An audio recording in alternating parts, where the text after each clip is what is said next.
Committee. Before we start, I am going to ask everybody to go around and introduce themselves, please, like which committee you sit on, which ward you represent, or if you're an officer or a member of an outside body. Thank you. I'll start. My name's Laura Wright. I'm a councillor for Growfield Ward in Abergavenny, and I sit on People Scrutiny. Good morning, everyone. I'm Jackie Strong. I'm the councillor for Caldicot Cross, and I'm a member of this committee. Thank you. I'm Hazel Eilert. I'm the council's scrutiny manager. Morning, everybody. I'm Jane Rogers. I'm Chief Officer for Social Care. Good morning. I'm Diane Chorister. I'm Head of Children's Services. I'm Jan Butler, and I'm the County Councillor for Goitra Vower. This is my first venture onto People Committee. Morning, I'm Penny Jones and I'm Councillor for Raglan Ward and I'm on the People's Select Committee. Maureen Powell, Councillor for Pennyval Ward in Abergavenny, and I sit on the Young People's Committee. Peter Strong, Councillor for Roggett Ward. I'm on Performance and Overview Committee, but today I'm substituting for Councillor Maria Stevens as a member of this committee.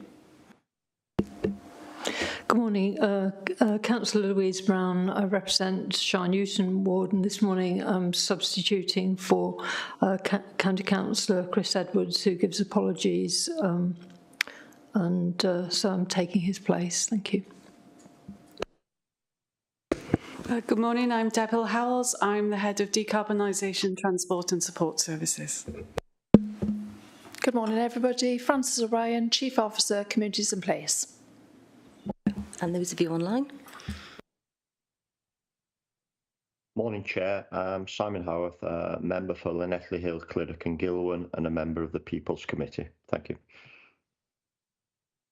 And I'm Ian Chandler. I'm County Councillor for Llantyre Ward, and I'm the Cabinet Member for Social Care, Safeguarding and Accessible Health Services.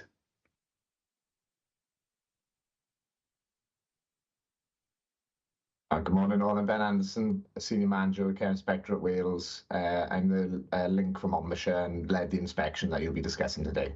Nice to meet you all.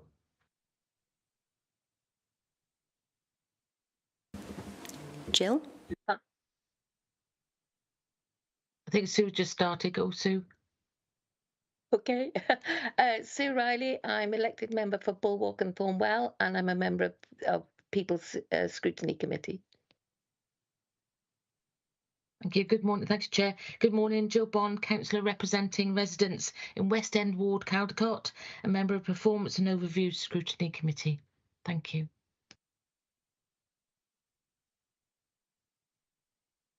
And Martin?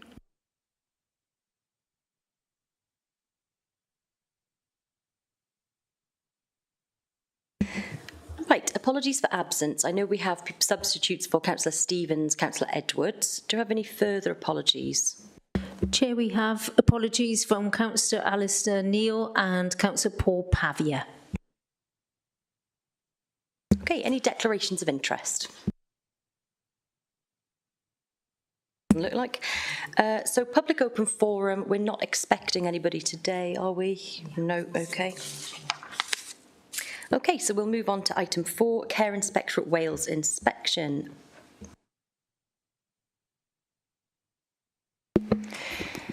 Thanks very much, Chair, and good morning, councillors and everybody online. As I said, my name's Jane Rogers. I'm Chief Officer for Social Care, Safeguarding and Accessible Health Services in Monmouthshire. And I'm just going to do a very brief introduction to the item on the agenda this morning. And you'll know also that Ben Anderson is online, so once I've done a very brief introduction, I'll invite Ben to come in just to see if he wants to say any few words about the inspection before opening up to questions. So we're bringing the report into committee today to provide members with the opportunity to scrutinise the outcomes of the performance evaluation report undertaken by CIW, Care Inspectorate Wales, in February. We want to make sure that we're open and transparent and that we do give elected members the opportunity to really scrutinise the performance of the service in this way. And a performance evaluation inspection is quite a key event for children's services, so we thought it was important to bring it into a scrutiny environment. The purpose of the inspection was to review our performance under the Social Services Wellbeing Act, but in more human terms, the inspectors really focused on the experience of children and the outcomes that we were achieving for children and the impact that we had on people who were coming into contact with our service. You'll see from the reports that I've provided and the PowerPoint and the inspection report itself, it's a pretty thorough inspection. There's a brief lead-in period where the inspectors get a lot of pre-data from us in terms of reports, performance data, any documents that we feel tell the story of our service. And that's then followed by a group of 4 inspectors on site with the service, looking in depth at case files of children for a week. So it's pretty thorough. There are a number of focus groups, so they're speaking to people who have direct contact with the service, whether that's the children and families themselves, foster carers, partner organisations and other statutory organisations as well. So it's fairly thorough. The inspection took place in February, like I said, but we had the outcome report in April. And, it's always, you're always waiting with some trepidation to receive the report. And it's very useful for us to receive a report in this way because it sort of shines the light on things that we're doing well and things where we know that we need to improve. But broadly speaking, we were happy with the outcome of the report. And one of the things that we were particularly pleased about is that where we knew ourselves that we had areas to improve upon, these were sort of corresponded to the findings of the inspection report. But where also, equally, we were proud of the things that we've achieved, these were recognised by the inspectorate also, particularly around children looked after, our family support offer, and the morale and leadership within the service. All these were recognised as positive areas. As with any report and inspection process, there will be things to improve upon. We've been able to summarise these within the papers that you've had, but broadly speaking, these were in terms of some of the statutory, meeting some of the statutory timelines for child protection, responding to and dealing with the impact of demand across the service. And making sure that our workforce corresponds with those levels of demand. So I won't say too much more. You've had the reports, and I hope you've managed to, look at them as I know you would have and have some questions for us. But I thought it might be helpful just to see if Ben did want to come in and give any sort of his own perspective on the review process before we go into questions. So thank you very much, members. Thank you, Jane. Yeah, happy to come in. Overall, I just want to thank you for inviting me along today. Very useful to see the papers in advance of today's meeting and the developments that have taken place since the inspection as well. I think that's quite important to note in addition to the strengths within the inspection report itself, because I can see there has been ongoing development since February, which obviously shows that leaders have line of sight on some of the issues as highlighted in the report. It was a positive inspection overall, and we were able to work positively in an open and transparent way with Diane, Jane, and all staff in Monmouthshire. So I think that's worth reflecting.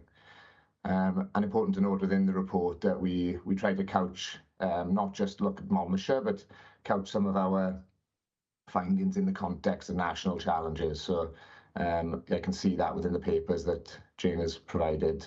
Well, that's noted as well. That's good. I agree with the strengths summarised by Jane in terms of things like the CLA reductions, the preventative offer, morale and management, support for staff was good. Overall, a positive report in that respect. But obviously, as Jane highlighted, there's always areas for improvement, particularly under well-being in relation to some of those statutory duties that Jane highlighted. So What we could see, I think, overall is there's been a positive journey developing services and targeting specific improvements. So, where there's areas for improvement, I would focus on practice being the key. So, I was pleased to see in the notes provided by Jane for today, the report provided by Jane, the emphasis on practice and the emphasis on quality moving forward. So the Keeping Children Safe framework, which is being developed, will be key in that respect, and the developments around assessments and plans and supervision, etc. And that'll take practice beyond policy then and actually embed it and make a difference in people's lives, which is what we want to see, isn't it? And I think the most important message that came from Jane's report going into today was you put one line in one of the slides, one of your PowerPoints, Jane, about where you focus your leadership matters. And you can see that where leaders have been able to focus on specific interventions like developing new preventative services, that has made a really positive impact. And I think the report shines a light on that, and the fact that the local authority will, moving forward, refocus on some of the improvements needed, I'm sure, and hopefully develop to address some of the issues like those statutory compliance and around child protection, etc. So yeah, hopefully that covers it from my perspective. I'm happy to take some questions as best I can, but obviously mindful that the report is is detailed and provides a lot of content as well. So I would defer to the report where possible, as that provides a lot of context for the reader. Thank you. First, we have Councillor Jones. Thank you, Chair. Well, firstly, well done, Jane and team, for the leadership comments and the children and the foster carers' feedback, which shows that the fundamentals are there. Yes, improvements in some areas are necessary, and to that end, I'm asking that in the report it did say that leaders should have greater oversight of the quality of the assessment and plans to ensure they are consistently focused on risks, strengths, impact on children and outcomes to be achieved. And I was wondering, how is this being specifically addressed? Is it more staff, more training? Because we must recognise, of course, that there's a huge workload already, and I just wondered how you felt you were going forward with this. Thank you. Yeah, that's just in terms of that, we see it as a bigger picture with where we need to move next with the service. We've already alluded to the Keeping Children Safe. So what we're doing is we've had a significant amount of training that's ongoing. It's mandatory whole service training, which also includes things like collaborative communication, how we invest and how we talk to families and how we talk to parents and how we work with them. So all of that's included, that's mandatory, and that's been training sessions that have been going between May and September, October. They're complemented by sort of lunchtime sessions by our child protection coordinator, which are addressing some of those sort of nitty-gritty areas where people are struggling. In terms of that, what we've done is that's about setting our practice standards, because in October we are launching our our Children's Services Quality Assurance Framework, which will have bodies of senior managers, practitioners, and also hopefully young people, which will be looking at auditing, but not just that, pulling data. So our IRO reports, all the other elements of our quality assurances, complaints, compliments, all of that together. So as a senior management group, we will be able to sort of triangulate all the information that we're getting. So at the moment, we're in the business of setting our practice standards, making sure everybody is aware of the standard that we want in Monmouthshire. It's been very positive so far, and we've seen improvements. The other thing that is that in terms of demand, we're currently undertaking an overview of the significant increase in the demand that's come into the service. We've had a 22% uplift in referrals into our front door, and that of that, 68% is child protection. So that need to keep moving forward and make sure everybody is rudimentarily safeguarded means then that that's had an impact on practice. We need to understand what that root of that increase is and whether we need to address how we do that. Currently what we have is extra staff in those areas where we've got real pressures, so we've increased staff in order to be able to sort of set the standards yet again and give people space to improve practice. Thank you. Thank you, Di.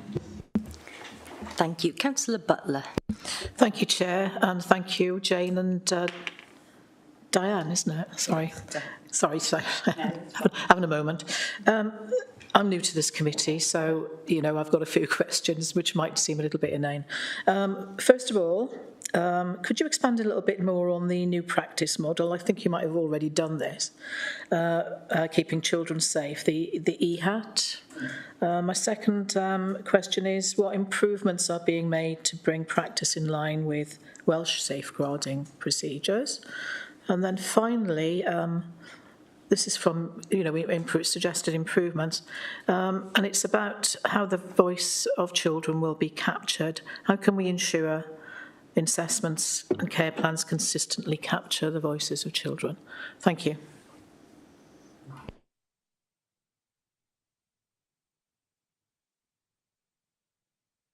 Sorry.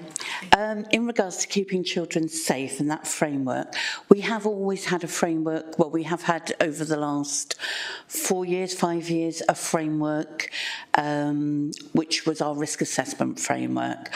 What we recognised was the impact of COVID and the pandemic meant that a lot of areas the focus had been something else in managing the pandemic rather than sort of training and keeping on top of that. It was well embedded. So what we needed to do was refresh that. But in reviewing our documentation, what we realised is that actually we could expand this. So it used to be called Monmouthshire's Risk Assessment Framework. We've now moved into the Keeping Children Safe, which is a suite of documents. So it's the framework that has all of the statutory what we have to do, along with what we want to do, along with what's good practice and our code of social practice. So all of those documents sit together. In regards to that, alongside the training that's going ahead, we've employed an implementation lead. So what she's doing, we've got a 12-month post that sits directly with the team managers, works to a service manager, but sits with the team managers and individual social workers. So that's about coaching, mentoring, being on top of, and you've spoke about compliance, and it sort of feeds into that compliance because it's making sure that she's understanding what the issues are at the root with the workers where they're struggling. So what we've been able to do is, for example, we've got now a matrix which helps them plot when their visit should be. So that means then we can get ahead and manage that. So this meant in Q1 we saw that level of compliance come up for statutory visits up to nearly 80% from 67%. So that was pleasing in that Q1. So her job is there to sit amongst them and to help mentor shape and be that conduit between senior managers. In regards also to compliance with child protection conferences, timescales, we've been able, part of that problem was around being able to recruit the right people to be able to do that, which led to reliance on agency. The agency work the agency that we did use, I will say, are the chairs for two of the they provide the chairs for 2 other boroughs in the area, so it's not as if in Gwent, so it's not as if we're just using any agency. They're a recognised agency. However, they aren't complying to the standards we would want, such as talking to parents before conference, liaising with parents, overseeing production of plans. Since then, we've been able to recruit to one of those chairs posts. We've got the other chair of that conference, who is very solid, is now the Safeguarding Service Manager. She comes into post on the 1st of August, and we are interviewing 3 strong candidates on Friday for the other chair post. We've also seen in this Q1 period that compliance, we're at 100%, I think it is, of conferences being held on time. What we would want to see, though, is the practice improvement that sits amongst that, and really comes down to sort of making sure the voice of not just the child but the parents are all heard and held in that. In regards to voice, we've got, I think it was complemented within the report, which is our participation strategy. We've got action plans now for all the teams that look at participation, because obviously the function of all the different teams have a different focus. So, and we've got a service manager now who's overseeing those plans with the team manager to say, right, okay, how are we shaping that practice around voice, participation, and increasing that meaningfully. And also we're hoping that with the increased quality assurance function that we're bringing in, that we'll be able to support the evidence being demonstrated, as opposed, sometimes we're very good at engaging people, we're just not very good at evidencing that engagement, and we're not very good at recording it. So it's about making sure that we're evidencing appropriately too. I think. Thank you very much. Thank you. Could I just come in about the EHAT? Yes. So it's the Early Help and Assessment Team. That's what it stands for, and it's the team of people who sort of take in, or part of the team, take in all the incoming contacts and referrals. So that's the team that's been most impacted by this increase in demand. And some of those we call them contacts when they first come to us. They can be turned around at the front door, but each contact requires a piece of work around it. So even if those contacts don't go anywhere, they don't proceed into our service, it's actually the demand really plays heavily on that team, because you can imagine each contact needs to be recorded. There needs to be a decision made about it. There needs to be some checking done. There may need to be contact with the family or the person who's referred in before you can safely go, actually, it's not for us at the moment. So that demand on that front door is really significant, and obviously you could see it sort of playing out through the report as the impact that has further in. And I also, just if I may, just to echo Diane's comments around some of the direct work that goes on with children is incredibly creative, engaging. It's beautiful, some of it, because it's all done. It's not about writing, it's about being down on the floor with children. Some of the life story work that's done, if you actually see the outcome of it, absolutely incredible. But trying to capture that on your database is not easy, and I think that's some of, we're trying to think about how we might, just make sure that really is in the child's journey on file, and that informs how we make our decisions about children.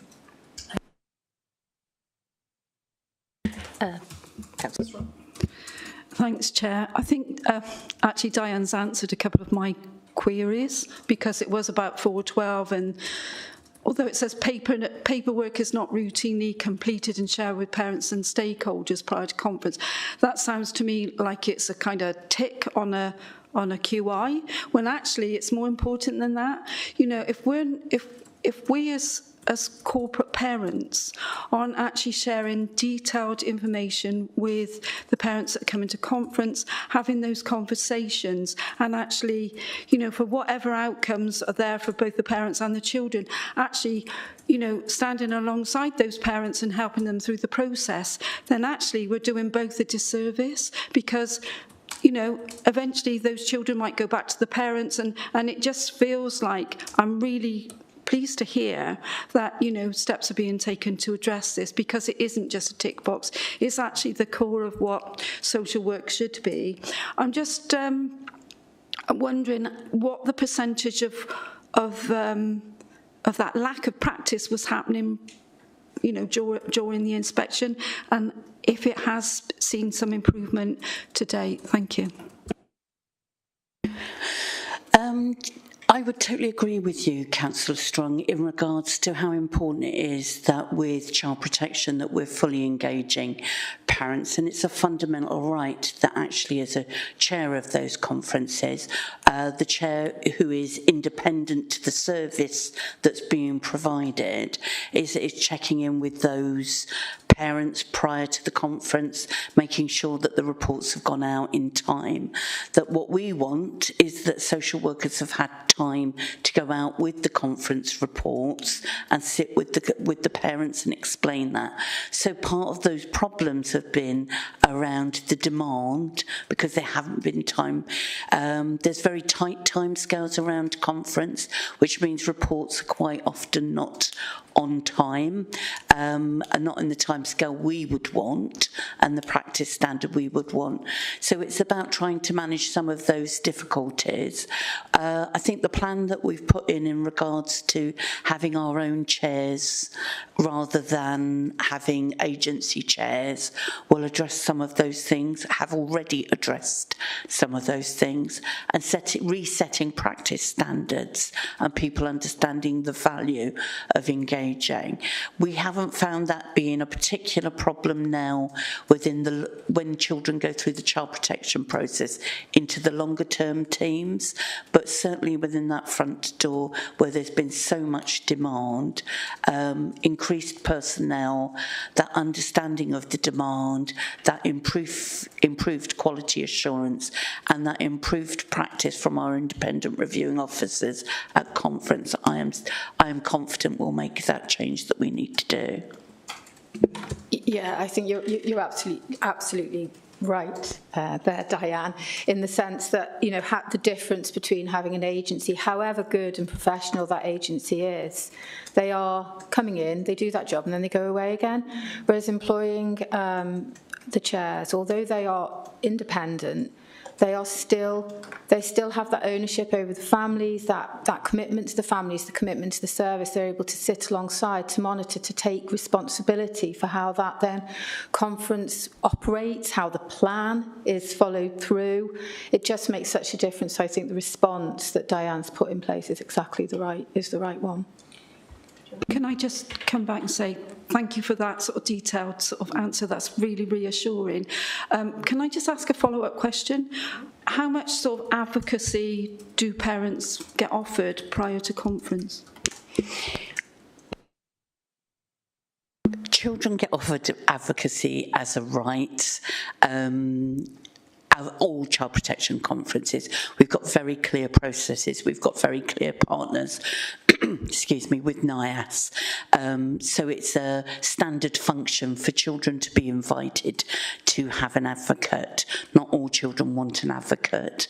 Not all parents are supportive of advocacy for quite understandable reasons, particularly in regards to initial child protection conferences. So what we try to do is find the right person to advocate for that child.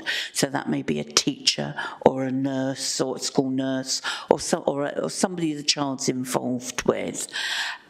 In regards to parent advocacy, we also make referrals via NIAS for parents to have advocates, not only when they have learning challenges or difficulties, but if they've been victims themselves. We are very strong in terms of offering advocacy.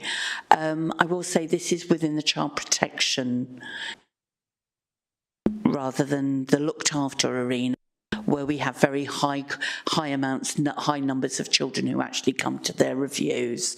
But within child protection, particularly in that initial bit, it's always a challenge, but we've got very strong processes in place to monitor who's being offered advocacy and why and who advocates for a child at a conference.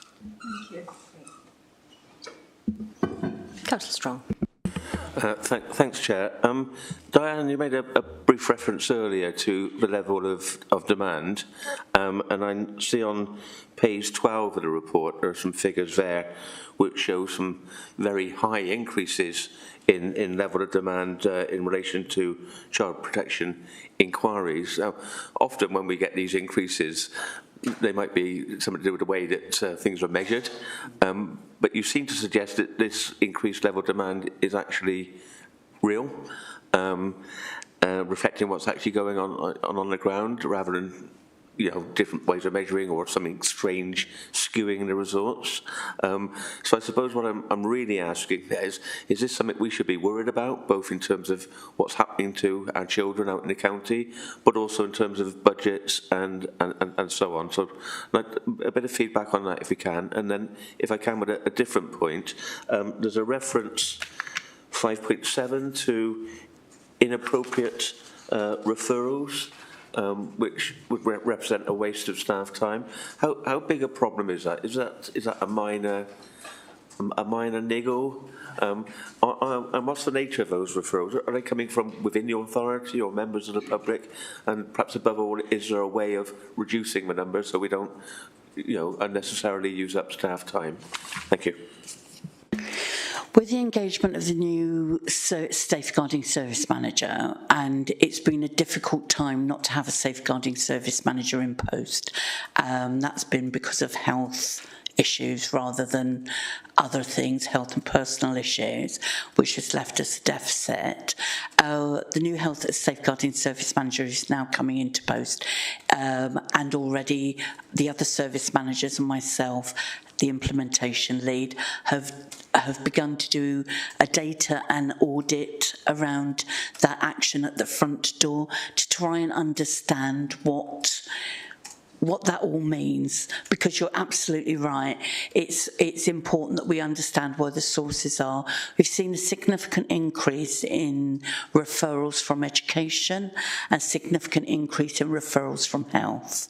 So in regards to that, what we're doing is going through all of the referrals in a time period and to understand if the referral is appropriate and the actions are appropriate. Because what we know to happen is that when demand comes, rather than not safeguard, what people do is sort of over safeguard because they haven't got time to reflect and they haven't got time to really process and explore. They'd rather do everything to a standard rather than leave a child at risk.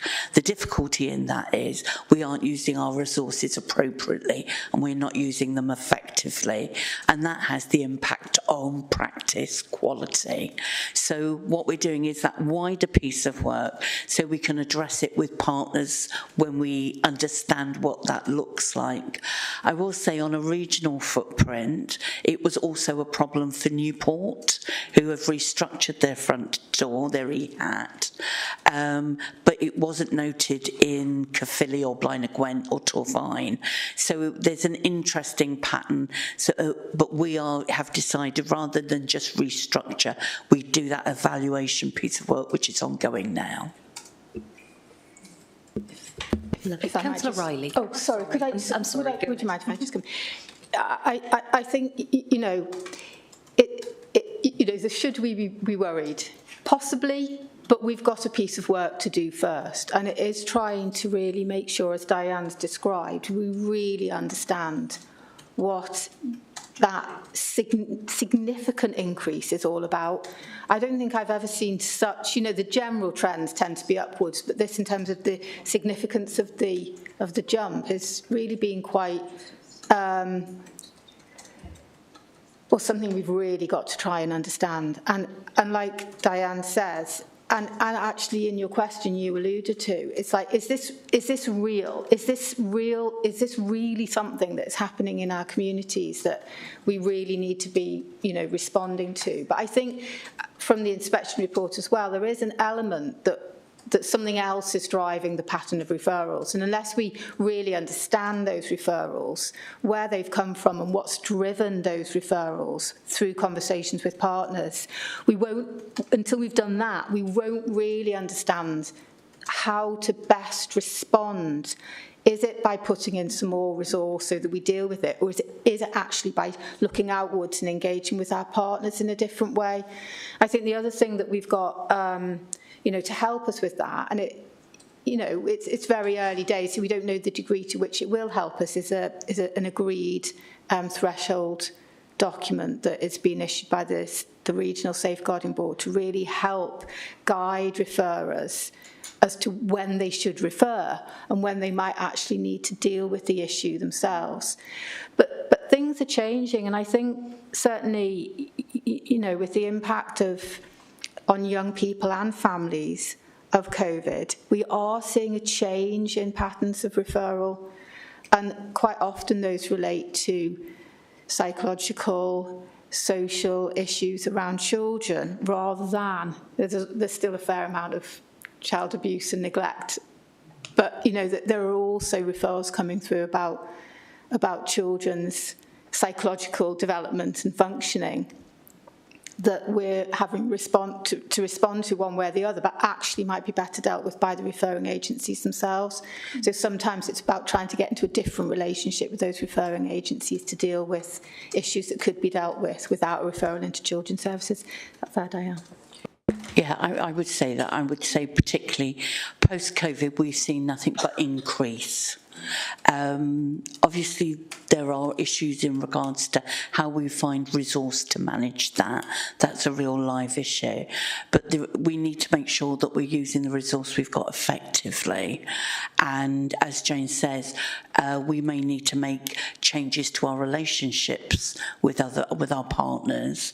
That's quite a big piece of work, but that all has to be done on that evidential basis. And that's the piece of work that's ongoing.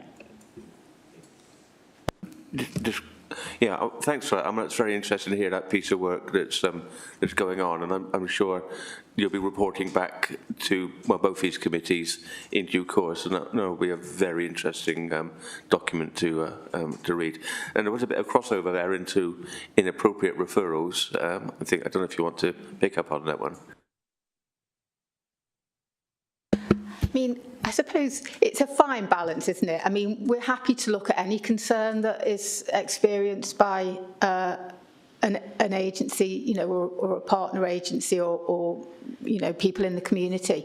But it is that fine balance between, if everything is just sent to social services, you can almost miss the wood for the trees. We need to make sure that our partners are supported and, where appropriate, are dealing with some of the issues that they face themselves, where that's safe and appropriate to do so, and have the right training, skills, understanding in place, and feel supported to do that. And I think with the changes over time, that we're all, we haven't heard the word reset for a long time, but I do feel that we may be there again in terms of really trying to ensure that, community issues in schools are dealt with where they need to be, rather than this sort of, look, we're not sure what to do, let's refer to social services, because, the impact on us can get us into, situations where it's having a knock-on effect on how we practice and our quality. So it's trying to get that agreed balance. And that is, it's like Diane said, it's not an easy piece of work, because it's about really understanding what's appropriate and what's not appropriate, and then how we respond to that, either with communities or with families, or with partners, to ensure that they have the right resources, services, skills in place to be able to deal with some of the issues. Thank you. Councillor Riley. Can I just apologise, because I've shut myself in the bedroom because I've got some work going on and they've just started up again. So I hope you can hear me and it's not too distracting. I think a lot of us have similar questions, but perhaps addressing them in different ways. So some of my questions might be, have I understood that right? So I think what you've talked about, the threshold document, goes a long way to addressing a lot of the figures and the increases and what have you, but I still think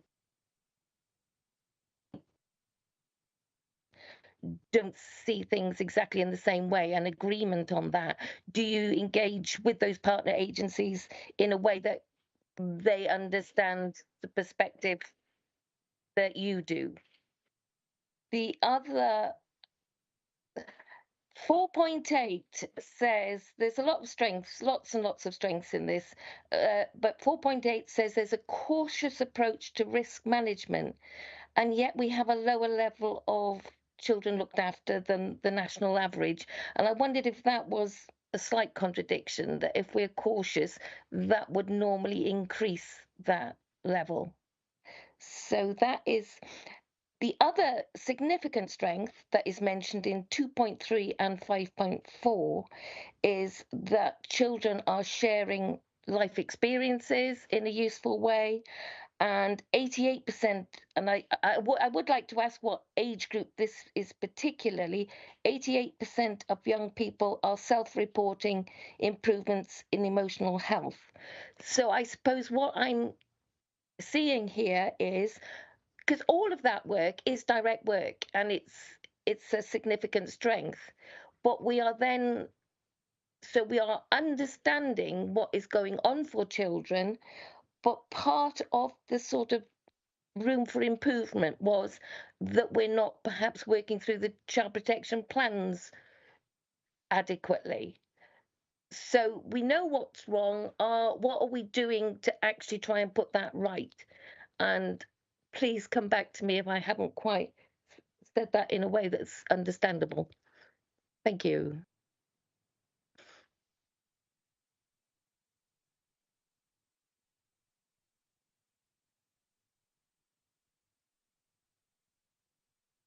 No, thank you, Councillor Riley. I think it's perfectly understandable what you've asked. And the first point was around, do partner agencies share the same perspective as us? And I think that's the point that we're, that we're needing to explore. And I don't think we've got the answer to that yet. Hopefully the threshold document, like you referred to, might give us a way of at least having a shared sort of language and a shared sort of starting point. But of course, children and family situations can never really be boxed up in that way, but it gives you a really good starting point to try to sort of develop those conversations. And, I don't think this is easy territory, but we have mechanisms in place. We have the Regional Safeguarding Children's Board. We have really good relationships with our partners at a local level to really try to start some of these conversations to ensure in a way that in a broad term we do have the same perspective, but also around individual cases we can develop shared perspectives around what needs to happen for particular families. So I hope that sort of addressed what you asked there. And the second point around the, this sort of slight contradiction, apparent contradiction between us having a cautious approach to risk, but nevertheless, some of our numbers deeper into the service are really holding well. The slight decrease in our child looked after population and steady figures on our child protection register. And I think that goes back to some of the points that Diane was making around the impact of demand on the front door. So Diane talked about when you're dealing with high volume, you get a referral in and you don't have that opportunity because the next one is coming quickly at you. You don't have the opportunity to fully sort of really analyse that, to engage with the family in a care, in that deeper way that we can later on in the process. You're sort of shoring it up, getting everything in place, making sure belts and braces, the child is safe, and then you move on. So that gives the impression that actually sometimes we're overdoing it in a cautious way because of that demand. But where you get deeper into the service, you can take a bit more time. You can have that really measured approach to risk, taking more risks in a managed way that is then helping us keep our numbers steady further in. So it is that apparent contradiction, but that's how we're understanding it. And I think, I don't know, Ben, if you wanted to add anything from your perspective there. Yeah, I don't mind coming in. Diane and you asked me about this, Diane, in our biannual heads of service meeting, to be fair, didn't you, as well? And I think, correct me if I'm wrong, we sort of summarised it as there's pockets of really good practice, and I highlighted earlier, a lot of that is around where the focus on practice has been. So, for example, the PLO process, we could see strengths-based practice within there. Within preventative service, we could see particularly good strengths-based practice there. It's about applying those approaches consistently across the whole system, from the front door through to the PLO process. And it's rightly been highlighted today that there are contextual challenges why pockets of practice may be impacted. So, for example, the front door strengths-based practice can be a challenge in the context of that demand. But we can also see within the report that there were some improvements needed around child protection and conference processes. So, for example, service plans being less service-led. If the visiting is increased to families and more timely, working with families around things like family network meetings, that kind of thing, all of which is your sort of bread and butter strengths-based practice approaches we saw in pockets of the system, but would like to see more consistently through the child protection process. But again, to highlight, saw it very well within that PLO process, which would be what is preventing an aspect of what is preventing looked after children's numbers rising.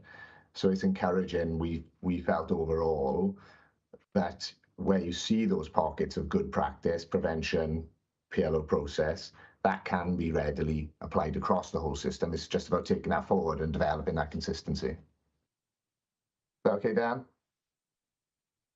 Thank you, Ben.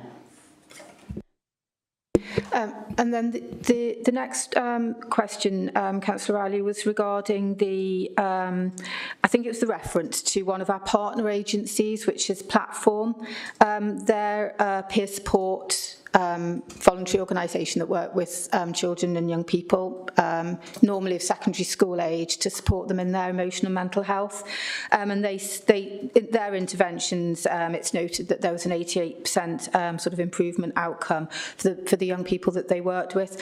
And I think generally we see where we can work preventatively with children and with families across our service. Actually, we get good outcomes, and that's often the earlier we can get. We can support families before problems really start to sort of embed and become more complicated and complex to address.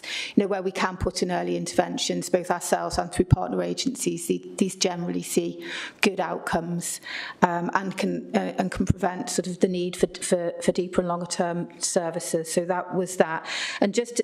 That particular service works with secondary age children, but generally our services work with all people between pre-birth naught and up to their 18th birthday, beyond if they are children looked after.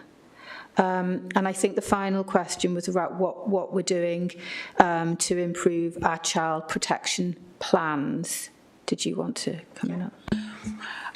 In regards to that, that's again around setting our practice standards. That has come with having our own chairs who set the plans. So a child protection plan is set at the Child Protection Conference with the professionals and the family present, which looks at the primary needs. Our view has always been that it's not always the best place to do a detailed plan, because parents are often quite shocked. It's not a very pleasant place to sit and have all your dirty laundry washed in public. So it's quite a difficult forum for parents. So the professionals and the parents will make a rudimentary plan. The difficulty is what we need to do is put the meat on the bones within the service. So the plan's set at conference, but it goes to core groups. So it will be those same people with the parents sitting down, usually in a family home or a school environment, working on the plan and reviewing it every 4 weeks.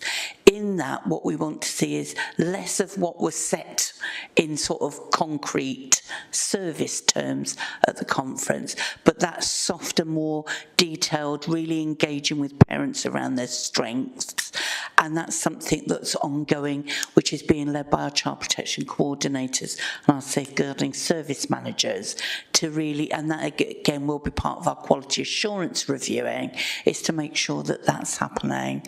So it's on our agenda and it's on our action plans, and we're hoping that we've now got the right people in the right place to be able to make sure that that carries through into the service. The PLO that Ben refers to is the public law outline, which is the pre-court proceedings work.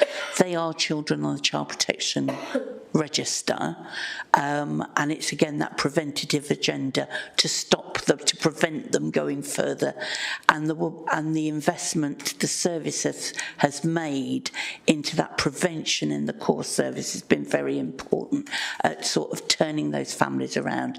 We want that depth of engagement and work before it gets to that stage next. So we're sort of trying to move backwards with the quality of practice. Thank you, that's helpful. Thank you. Councillor Powell. I'm sorry, Councillor Brown next. My bad. Yes, thank you, Chair. I just wanted to go into a bit more depth on the answers that you've already given, because I've got a few points that I'd raised that other people have raised. You mentioned, mention has already been made of the children's voice, and I wanted to ask to make sure that this covered all social work cases, obviously not just child protection cases, you know, so in general, and obviously in terms of the children themselves. I mean, obviously there's a different level of understanding according to the age of the particular child. So, I mean, obviously you mentioned a matrix, but I don't know, we don't want, in a sense, a tick box exercise, but we do want to make sure that that's in whatever form or that you've got to note these particular procedures. In terms of the demand context, which I think Councillor Strong asked about, obviously there was quite a difference on page 12 with the national figures, and you said that it seems from the answers that you've given that this is in relation to possibly referrals from education and health, and that you were going to examine and look at these. But as this is a sort of a national difference, I just wondered if you were comparing the referrals with, say, other Gwent authorities to see how appropriate they were. And then drilling down a little bit more into the education and health side, is it going to be, when you've done your analysis in terms of thresholds and so forth, is it going to be a question of, say, looking at some form of training of other organisations, or looking at, say, on education, the support structures that they have for counselling and referrals to educational psychologists and so forth? You know, is there a gap in the schools there that's causing this particular issue? So, you know, that's a joint education. And on the health side, is there not enough health services to refer particular aspects of work to that aren't necessarily social work ones? The other question I've got is in terms of the single, sorry, there's quite a few there, I don't know whether you'll cope with all of those, is the single point of access. I thought this seemed a very good idea, and I don't know how that operates in practice, but it was something. I'm on the Place Committee, and I think there was a petition there about homelessness and talking about the need for a single point of access for people there as well. So, you know, maybe your good practice in relation to that could assist in another council area. The other question I've got relates to 1.4 on page 24, where it mentions the point about timeliness of child protection visits and child protection case conferences, because I think you've already said about the case conferences, how you determine a plan there, but obviously the other question is how are you going to ensure those case conferences take place on an earlier basis and on a timely basis? I hope that's not too many, but yeah, okay. Thank you.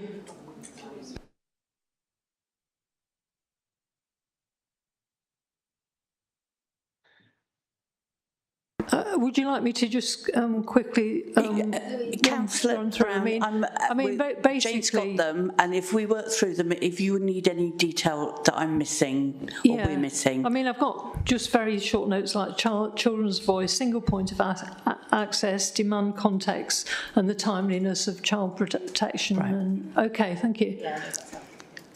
In regards to the child's voice, we want to say the child's voice, but not just the child's voice. The parent's voice is equally important, or the carers, or those people who sit around the children. In regards, though, to voice and participation, it may not be clear in the assessments, and I think this is where what we've not done again is what we're saying is evidencing. It's not just within the child protection world that we're looking at. We look also at the children looked after population, where we have very good evidence, particularly through the IROs, that actually the children's voice is well represented. And as I said, children regularly come to their reviews. So we have a higher than national average of children who come to their CLAR reviews. In regards to the direct work, that's done by a lot of prevention services rather than the social worker. So that is detailed potentially in their work, because they're doing that sitting on the floor, working directly. We've got very good services in regards to psychological input, and they work directly with children. So we've got evidence there of children's voices, their wants, demands, their assessment around what all of that means, and that's well evidenced, and that's for children who are in need of a care and support plan. That's in your child protection work that is ongoing, and it is the CLAR children, the looked after children. What we need to do is pull that forward and evidence it better within our social work assessments and the social work recording, because we do collect that information. It's a lot about evidencing the right place. The second one was about the single point of access. Was that for concerns, referrals? It was in 3.4 of the report.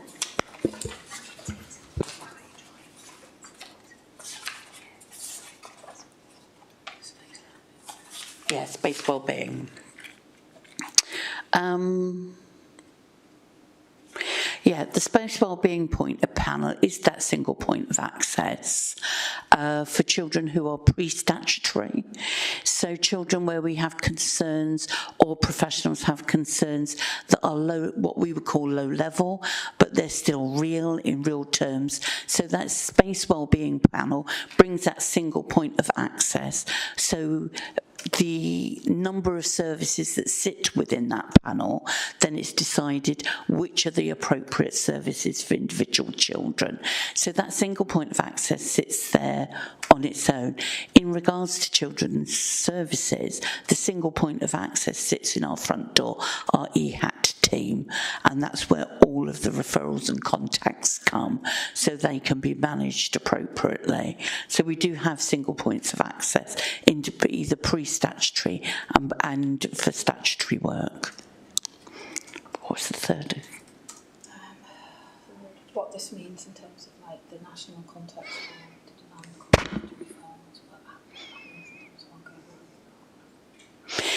in regards to demand context, we get checkpoint data which plots us and tells us where our demand is, and sits in within both, therefore, a regional, because obviously we work very closely in regards to the safeguarding boards with our regional partners, and the heads of services meet regularly to discuss a number of these issues, hence why we know there's been an increase for Newport but not for the others. There's been an increase across the country. However, as it says in the report, I think, or at some point, there's been a I think it's on page 12. I was going to say in Monmouthshire, we've had a higher than national average, and the contacts received in Monmouthshire were 29.7% against 11% increase nationally. So we know that work is increasing and demand is increasing. The step up for demand for Monmouthshire has been huge. Hence that piece of work that we really need to understand what that means. Have we got a Monmouthshire problem? Have we got a partners problem? Have we got a children and families problem? I guess we've got a bit of everything. So therefore it's really important what we do is really sort out what that looks like, what that means, and therefore we can address it.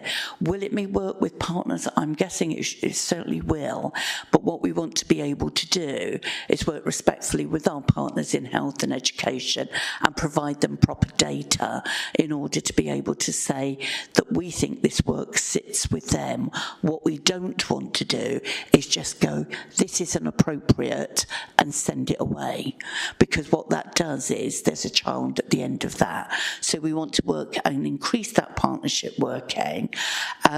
We've already spoken with education. They are aware, because we have a safeguarding education lead, good relationships with Will McLean. We've already spoken to them. We have good working relationships with Kiva and Morwenowag staff. So they're aware that we're doing this piece of work, and we've got ongoing work going with GPs as well as our health colleagues. That sits within a regional context as well, because obviously the health boards, so it's important we're checking in with them that this is a regional safeguarding issue, not just why is it happening in Monmouthshire. So it's a number of different aspects that we're trying to tie together, so we've got clear evidential basis in order to sort of challenge our partners.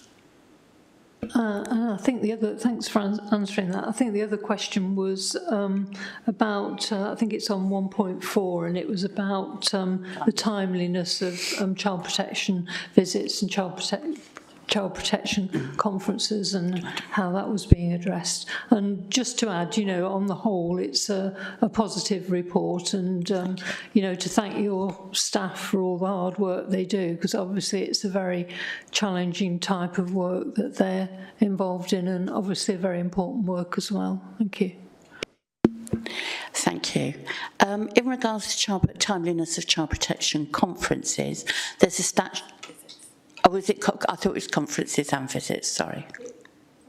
Sorry, I think I'll go back to 1.4. It just says on the, sorry, I'll just try and find it now.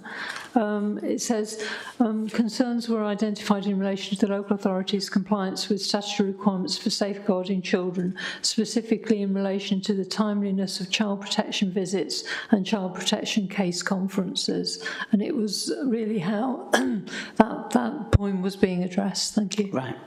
As I've said previously today, in regards to the child protection conferences, it's a statutory timescale, and in regards to the statutory visits, there is a timescale. They are under legislation, so it's important we comply with them. It's not an easy, the visits are not an easy thing. You should think they should be. It's every 10 working days.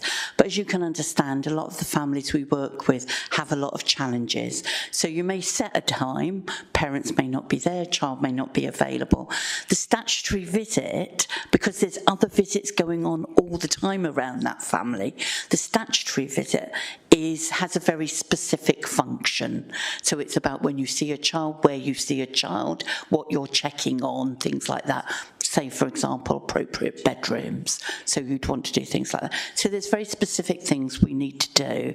And therefore, if a family isn't available for whatever reasons, when you've booked a visit in the timescale and you go a day out, you're still seeing the child, but it's out of timescale.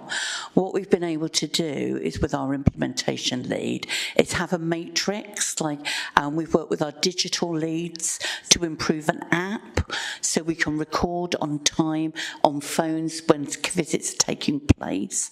So we're cutting down on recording issues of delay, but also what we're doing is having a matrix. So if, for sake of example, a visit takes place on day 11, then it throws your next visit out. The matrix will sit there and plot when your next visit should be. So then it avoids confusion for the worker. And then we can get them in the right time scale. So it is more than ticking a box, but it is important to understand that there is a myriad of visits around a child on a child protection register. And for some parents, we are working with challenging families and challenging parents. We're trying to work very hard with them. And for some of those families, it's not easy. So we're improving where we can because it's important, but we accept it will never be 100%. Okay, yes, thank you very much. Thank you. And now you, Councillor Powell. Thank you. Sorry, one very short question. How confident are you that there are not too many that aren't getting picked up, that are underneath the radar and not being found? You know, it is a bit of a worry sometimes, and I don't know how confident you are that you're managing to find most of them. Thank you. I would be naive if I thought we could find them all. I am confident what we're probably doing is too much over-intervention rather than under-intervention. We are always fully aware that there will be children, because a lot of this is subjective, despite the fact that you've got checks and balances and you've got processes and you've got trained workforce. As what we think we're doing is over-responding rather than under-responding. Am I confident in my workforce? Yes, I am confident in my workforce. What I'm never confident is that we've got all the children. And I think that's the nature of child protection. That's why I think it's an important part of the work we do, and that's why quite often we find it difficult to recruit to, because there's a lot of pressure and there's a lot of worry that you can take on. So they're a special breed of people.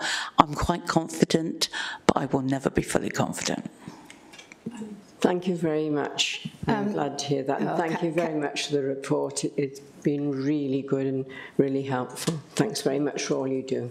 Councillor Powell, I did just want to come back in very briefly, and thank you so much for your kind words about that. And I just want to respond to that question in the context of our whole authority safeguarding work as well. I mean, you know, we in Children's Services can only deal with the children that are brought to our attention. But we have safeguarding through our organisation that, you know, again has been built over many years. Each of the directorates is really clear about their own safeguarding responsibilities and what that means for them. And we have training right across the organisation in terms of recognising you know, where there's concern and how to respond. We've got really collaborative and sort of good engagement right across the organisation. So I absolutely echo what Diana said. You can never be 100% confident ever, and it would be a very foolish local authority if they ever gave that impression. Certainly we would never do that. But I think in terms of, we got the right leadership in place, if we got the right structures in place, have we got the right attitude towards safeguarding within this organisation? Yes, I think there's still confidence there. Councillor Howarth. Thank you, Chair. May I direct my question to Ben, please? It's reference to 1.9 and bullet point 210. Most staff seem to be on board or seem to be well supported. And then on 210, it's on about supervision, that we actually have to do better with that. Could you just give us a flavour of where we were on that one, Ben, on them comments in there? Is when you say most staff, does that mean probably 90%? We've got 10% perhaps who aren't on board. And just the reasons really behind behind that probably small amount who aren't on board, who feel uneasy with working within the safeguarding section, etc.? Or do you believe that perhaps the working practices that we have now since COVID are different and have changed things? Just a flavour really, Ben, because they're the most important tool in all of this as far as I'm concerned, making sure our staff are all on board really. Thank you. Oh, sorry, one more comment. Just going back to the inappropriate referrals, which Councillor Strong made comment on there. Could you just give us a time frame, really, when we'll have that that piece of work back with us to just have a look at that? That's aimed at our staff there. Jane Rogers, Head of Service. Thank you. Yeah. Ben, do you want me just to address that last thing, because I can do that quite quickly? Which is, yeah, that's fine. That will be September. Towards the end of September, we'll have done. Thank you. And can I just briefly ask which paragraph are you on again then, just so I can just double check it? On 19, bullet point 19, and then we go to 210. Just a second, let me throw it up on my screen.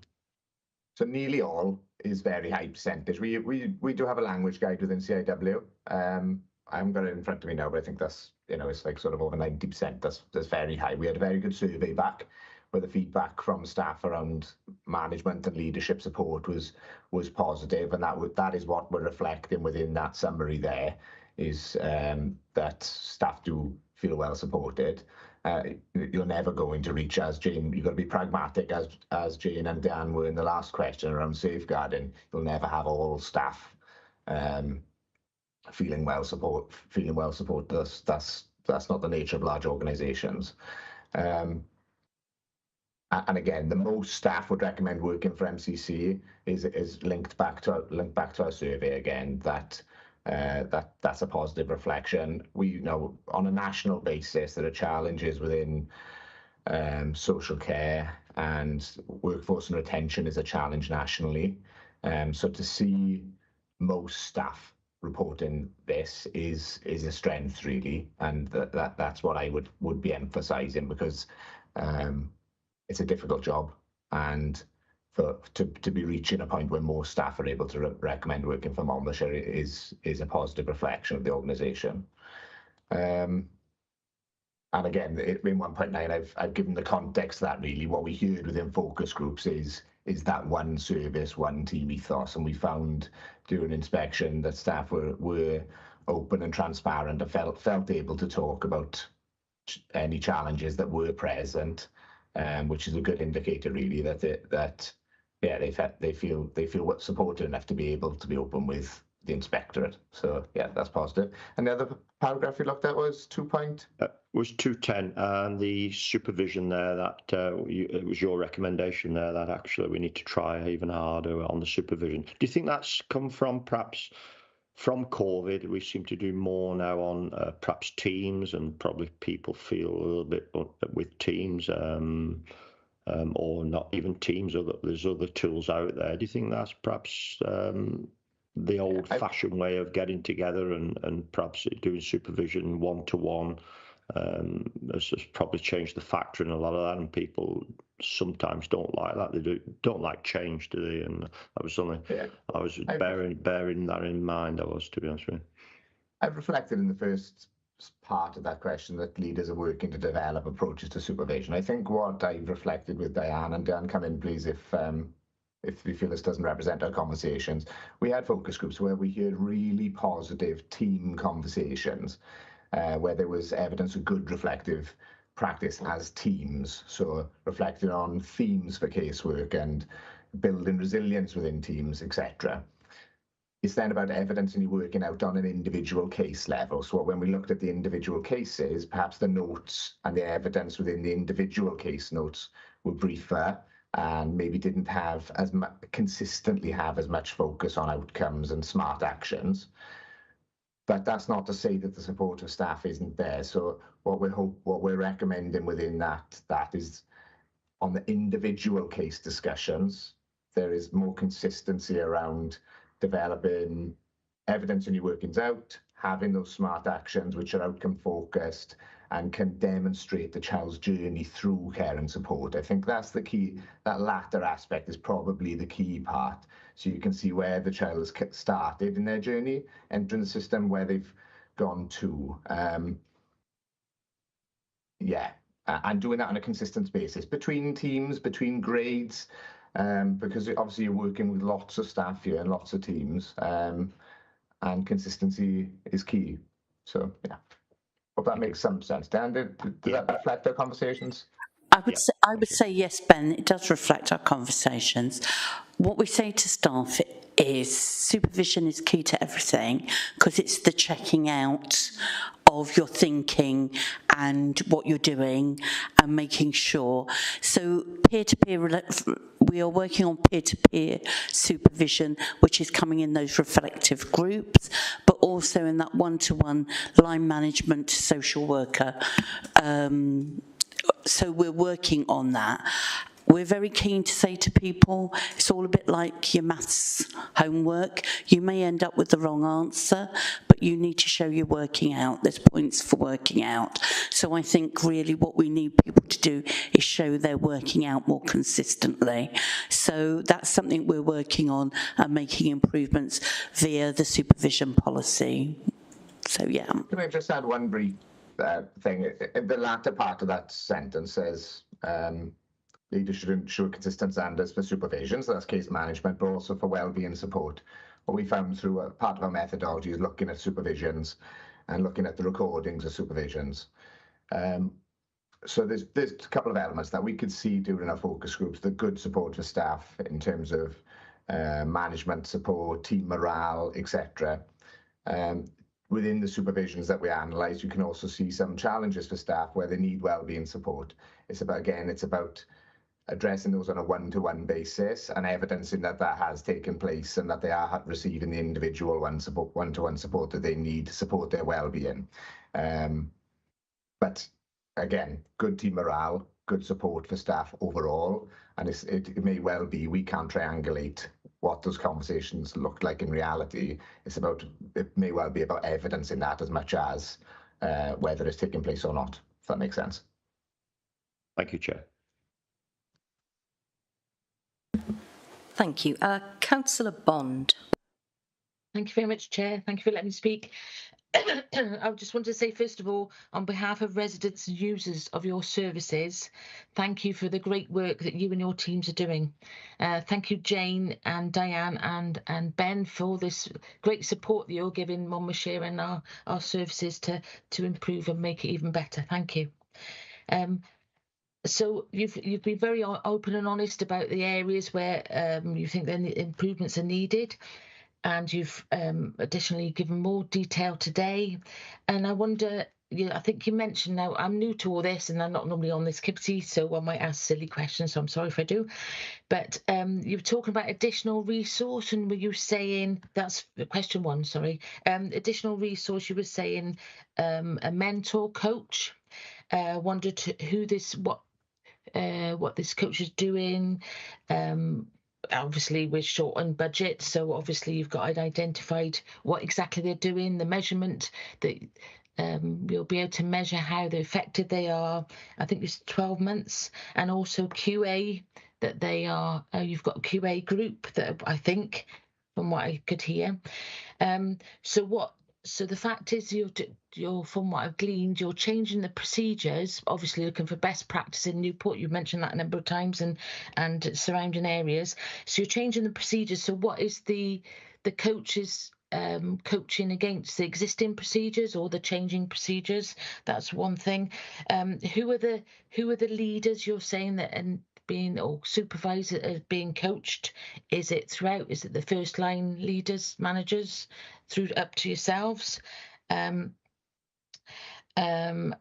how will you know if these changes have been achieved? You talk about smart targets and whatever, but have you got KPIs? I understand that the inspectorate will be back, and I heard Ben say that you've got biannual meetings, but when, I think you just mentioned September to the councillor that you'll be back. So that's question one, please. And have your processes themselves been reviewed with respect to lean processes and cutting waste, and you've alluded that, and that brilliant idea of using the matrix to replan when visits couldn't happen. That's absolutely brilliant. So who is doing this work of identifying, for example, why there's a difference in volume or people come to the front door relative to other areas? Who's doing that work? Because I am totally appreciative that you're already full up of work. You know, your workload is pretty high currently. So who's doing that work and how are you going to manage that? And the only other thing I was going to mention was I love the idea of having a glossary at the end. Brilliant. So I was going to say that I might mention this a number of times. The glossary is really good. I wonder if you could add, I know it's not normal in technical reports, but when you first mention an acronym, and this is really for me and residents who don't read these acronyms very often, you've got to go back. If you're new to it, next time you see it, you think, oh, what was that again? But if they were all in the glossary, that would be really useful instead of having to go back to the first time it was used. Just a idea. Thank you very much. Right. I think setting it in some context, which has been that the service had been managing without a safeguarding service manager really imposed for quite a significant period of time, and that service manager is responsible for our front door. We have a saying in children's services that you can't let the important be blocked out by the urgent. And there's been a lot of urgency around a number of issues around residential building, the Eliminate agenda, a number of things like that. What the good thing about an inspection is, and this is why we try to encourage people to engage, is it really underlines all the bits of the service where we feel that we already were not slipping, but we could see that there were deficits in compliance. What we did was, and so CIW report the information mostly that we give them anyway, so it wasn't like we weren't aware that we were already in deficit in these areas. So we had plans already for the implementation lead, because we reviewed, myself and the service managers in place, reviewed our procedures, Monmouthshire procedures against the Wales safeguarding. We checked all of our procedures and with our child protection coordinator, and that's where we got our practice standards from. We've used grant money that we've had for radical reform from Welsh Government, which has allowed us to pay for this 12-month implementation lead. So this is a lead that's very much led top-down primarily, so it's myself as head of service and the service managers directing the implementation lead where the practice standards should be set. So the practice, we were able to recruit a really good experienced social worker who's worked at high levels. So when we talk about mentoring, she takes the practice standards, she liaises with the children's services leadership team for where the focus needs to be, and when we talk about mentoring, she's literally sat with social workers. She's out on visits with newly qualified workers. She is sitting there amongst the teams, working directly with their team management and helping them meet their statutory requirements, but also improve practice. So that's who's doing that piece of work, and that feeds them through right through the service. So it is that grant-funded 12-month post that we've got a very tight implementation plan in order to achieve the change we need to. Yeah, sorry, and just to add, in terms of like, well, will we see that impact and how will we know it's working? And I suppose that relates back to the KPIs that you were talking of, Councillor Bond, and our KPIs in children's services are pretty rigorous. Most things in children's services are measured against the Welsh procedures, and we've already seen, as Diane has alluded to earlier, and I think it's in the papers actually, that where we've now brought that focus to bear around the timeliness of child protection visits, we've already seen quite a stepped improvement around that.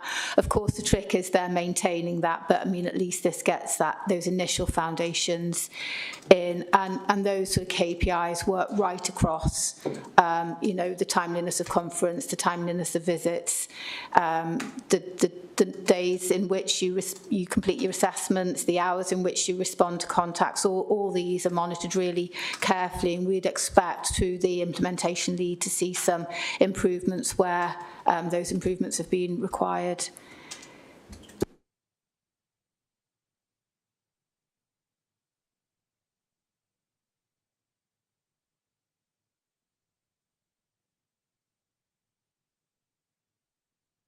Oh, in terms of the analysis on referrals, it will be Children's Services Leadership Team, so it will be myself and the service managers.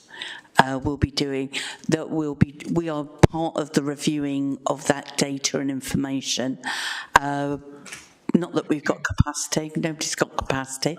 That's my question. Yeah, it's overloading and stress and everything else. But what we've been fortunate to do is, first of all, use some grant funding, but also then have funding for a fourth service manager, who will be in charge of our residential development, which then relieves a lot of the pressure on and brings some expertise, because that's been quite when I talk about not letting the urgent crowd out the important, the challenge has been that service managers whose specialisms sit within operational service have had to be used. You know, we've all had to upskill ourselves to develop children's residential homes and children's 16 plus step downs, and so we've now got that fourth service manager who will sit amongst us and starts again. He starts on the 1st of August.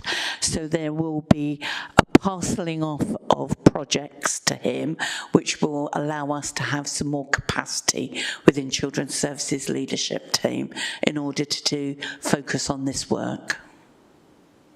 Brilliant. Thank you very much. Great, thank you. Councillor Chandler. Yeah, thanks, Chair. Thanks for allowing me to speak. I just wanted to sort of hopefully just wrap up or conclude from my perspective as Cabinet Member for Social Care. And just really sort of say that, of course, you know, just as we really value the role of scrutiny committees in holding us to account, giving us valuable feedback, so too we really value the input of CIW through their inspection reports and their expert analysis and national perspective that they're able to bring with us. So I really wanted to thank Ben for coming along today and being part of this session, but also for the work of his team during the inspection earlier this year. But also, I mean, I know from my experience as a consultant over the years and writing many evaluation reports of projects and programs around the world that inevitably there's a focus on areas for improvement, and rightly so. When we're looking at these things, you know, that's where the learning is coming from, is the areas for improvement, and I think it's been really good. But I think it's also, though, you know, I just wanted to emphasise as we reach the end of this discussion that, you know, we need to recognise and acknowledge the really positive aspects of this report, and it was a positive report. And also there's been a very positive response by the team to the feedback they've received.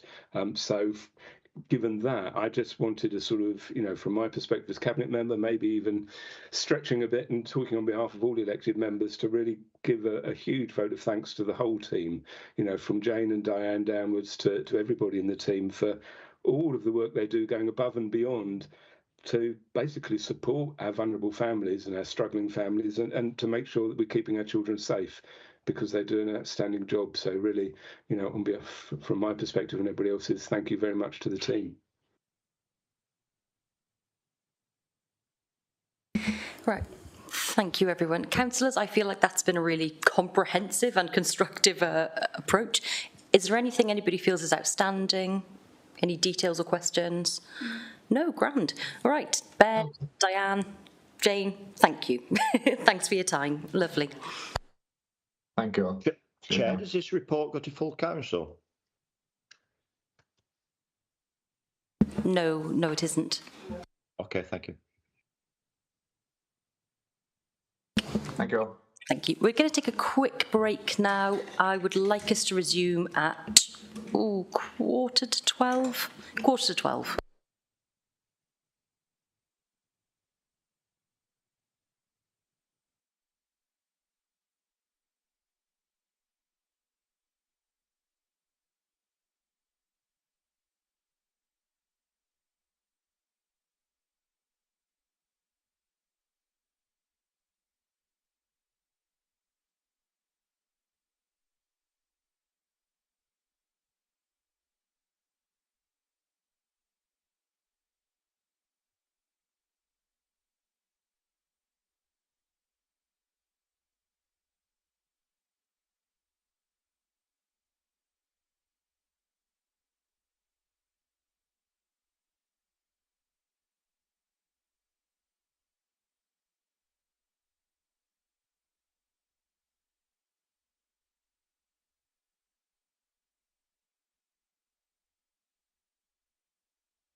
Right, welcome back, councillors. Shall we resume? Lovely. Okay, so move on to item 5, home to school transport policy.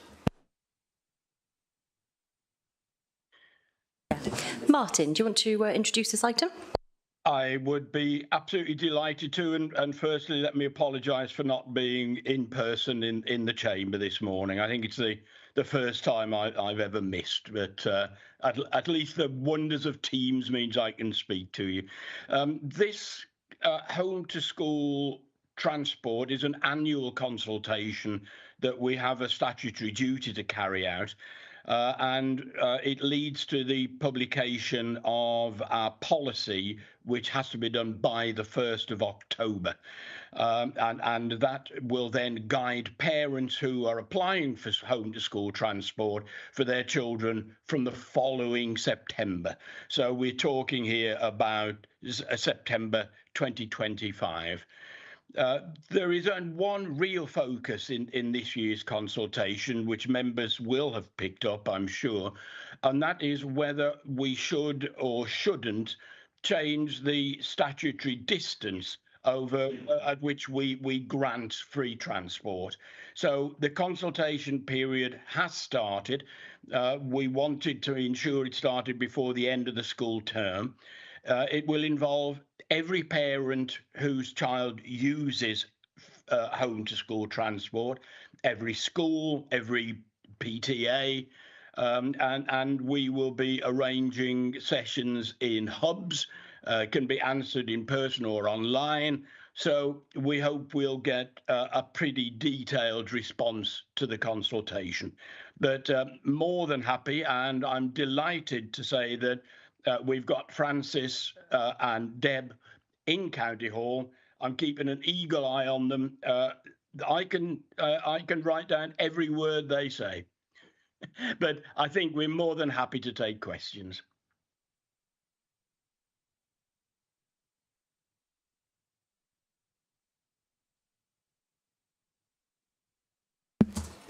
Peter, Councillor Strong. Hi, thanks for being brief there, Martin. Can I ask, when you look at the amount of savings, it's about £700,000. The options people are given on the consultation are just to accept option 1 or accept option 2 or accept both of them. But they're not given a chance to consider any alternatives. An increase in council tax is an alternative, and I know there are plenty of demands on that, but would it not be useful for the public to know, because I guess that's about a 1 percentage point increase in council tax, and there is an argument, isn't there, that for all its imperfections, council tax does tend to put the biggest burden on the broadest shoulders, not always, of course, but it tends to that, whereas this an increase in transport costs for schools is entirely regressive in tax terms. It pays no account of ability to pay. So, you know, would it not be possible to at least put that alternative somewhere in there, or at least for parents to know what it represents? I mean, it's a piece of education as well, because people don't appreciate and understand these things by and large. And so following on from that, is there any possibility of some sort of mitigation in the proposals for those families that are struggling? I mean, the cost of living crisis is still a very real thing with fuel bills and mortgage bills and so on. And I know from my ward in Roggett, you know, literally half of my ward is going to be affected by this because they live between 2 and 3 miles of Caldecott Comprehensive School. It's quite conceivable you would have 3 children within the comprehensive school, you know, years 7, 9 and 11 perhaps. Now that's going to be an enormous cost that's suddenly placed upon these people. We had a report in, I think it was Governance and Audit, on our data policy, and it, you know, with AI and everything, we seem to hold a great deal of information about our residents. It would presumably be possible to work out which of those would be in need of some sort of assistance and to offer that, so that we don't have an entirely regressive approach to this policy. Thank you. Yeah, thank you, Councillor Strong. Good points, as usual. Let me start with mitigation, because there is already the possibility of support for families who would really be punished by any change in policy. That's already there, so it doesn't need to be consulted on. It would be no change. But at the same time, I think we do have to bear in mind that the reason that we are putting this out to consultation is that right across the board, the council is looking as if it will need to make more savings next year. And so we need to start thinking early in every department of the council, because we're cut to the bone and yet they're expecting us to cut more. And that's a terrible thing to have to do. But mitigation is there, let me assure you of that. In terms of ability to pay and simply putting up council tax, certainly when we have live sessions, I think it is incumbent on officers to simply say to people, okay, so if you don't want to put it on school transport, where else can we make the savings? Where would you make the savings? And if somebody does come up with a brilliant idea, then I would be the first person to jump at it. But you know what it was like last year, and it's been like that every year since I joined the council. I think every year we have to make more and more savings year on year.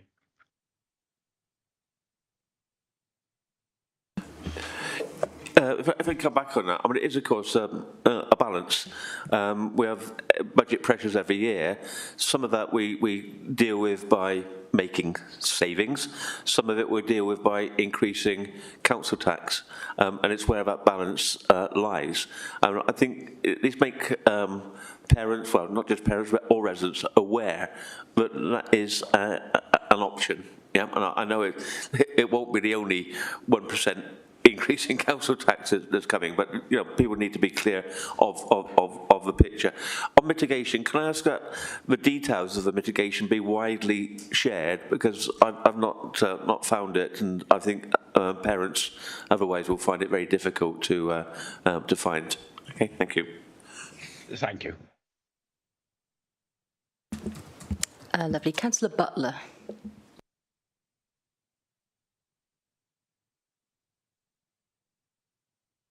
Thank you. Thank you for that. Sorry, I was expecting Councillor Bond. I've got a few questions, I'm afraid. First of all, the public consultation is from July the 12th to August the 23rd. And I know my residents are saying to me, why can't we do this earlier? Why wait until parents are on holiday? And I just don't understand, because I think, this time last year, I can remember asking the same thing. I can see that we've got a means of making potentially £700,000 worth of savings, but I am a little bit concerned because we have this increase in in-house service for very good reasons, because we can't get provision at lower cost from the external market, but there are staffing implications there. So I am wondering really, well, how much we are saving, whether this is taking into account the additional staffing and for the purchase of minibuses, cars, etc., which are, we're always a commitment when we do that. I have some concerns about if parents are taking up option 3 about environmental costs, because I know that most parents will actually use their cars to make those 1.5 mile journeys. So that's another area that I'm a bit concerned about. And as regards option 3, I have genuine concern it's going to affect the ability of some parents to work. I really mean that. I think there will be parents who will decide not to work because the additional commitment of having to take and bring children home from school. In my own community of Goitrevauer, we I'd like some, a confirmation really that there will still be school transport, because I know that the suggestion was that children from Goitra would be going on the public service bus. We're still waiting for our crossing of the A4042 to be built, and I understand that's going to be in the very first quarter of 2025. Is there still going to be school transport from Goitra? And there are additional concerns really there about the speed of improvements to bus timetables, because it's the number 23 bus bus that the post-16 learners are using. And if they don't catch the 8:10 in the morning, or they catch a later bus, they can't go direct to King Henry School. They have a bit of a walk then to get there. And likewise, any young person who's finishing school at a time other than the normal finish time has a bit of a walk to catch that number 23 bus back. So there are concerns, I think, about bus timetables. So those are my questions. Thank you very much. Okay, thank you, Councillor Butler. I'll happily answer the first question about the timing of the consultation, and then perhaps my colleagues could pick up the more technical ones about how it would be put into practice. Sorry to interrupt you. Sorry to interrupt you, Councillor Grocott. We can't hear you terribly well. It's a little bit faint. Can you turn things up by any chance? Or sit near your microphone? Let me see. Is that better? No. Nobody's. Nope. Is it at this end? Right. Let me try and talk louder. I'm here on my own at the moment, so I can scream to my heart's content. The reason why consultation is when it is, and going on until the 23rd of August, is that we were told by the monitoring officer that we could not start the consultation during the general election period. So I think the question should probably be asked of Rishi Sunak, because he chose the date of the election, which then had a knock-on effect to when we were able to get out on consultation. As to the actual Martin, transport that's not terribly question, helpful right now. Well, it's the answer to the question, why are the dates as they were? They were the dates that we were told by legal that we could use. So if I could pass the other questions over to my colleagues. Okay, thank you for the questions. In terms of the public consultation, Councillor Grogott's just answered Chair, can I interrupt, please? We seem to be losing sound on Teams. It may be, and everybody's speaking into the mics. I think it may be just the issues we had before the start of the meeting. I can't hear Deborah very well there, but I could hear Martin very well. Is this any better? No. But it's a little bit, but not as good as what it was. Okay, I'm happy to go with that one if the rest are online. Okay, in terms of the proposals for option 3, the personal transport budgets, they're not mandatory.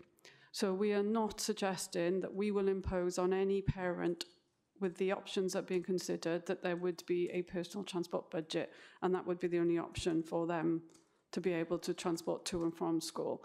So if a parent declines that offer, we will be providing home-to-school transport, whether that's on dedicated home-to-school transport or whether that's on public services.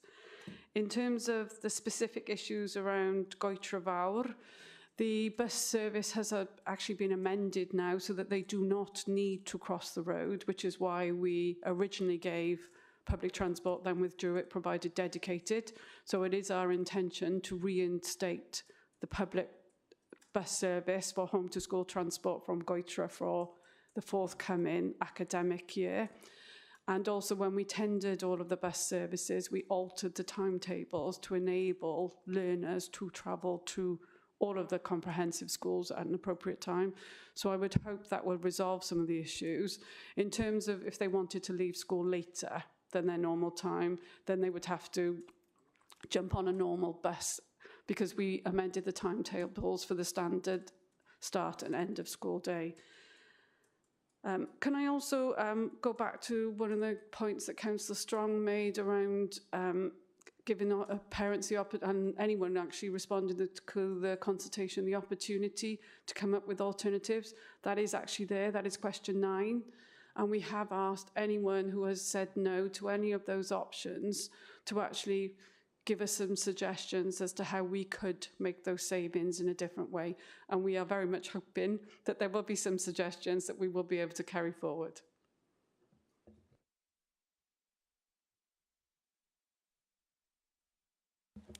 Sorry, I've just realised I didn't answer your question around in-house services. What we do when we look at all of our contracts is that we tender the external contracts. We will then compare the in-house costs, which will have been calculated prior to the external tender submissions being returned. If it is cheaper for us to provide that service in-house, we will provide that service in-house. If it is cheaper external, it will be externalised. We are growing the amount of contracts that we will be running from September, and that is as a result of a budget mandate that was taken forward this year, where we actually looked at the smaller vehicles, so the 9-seaters or less, and we are currently taking on an additional 7 contracts from September, where it is substantially cheaper for us to operate those services than external contractors. Thank you very much for that, Deborah. Just querying though, if we're taking on staff, then we're taking on pension responsibility as well. Is that all factored in? Yeah, for every contract that we run, we have a spreadsheet that calculates the whole life costing of the asset, including the fuel, the drivers, all the staffing implications, and we use that to build up our contract cost.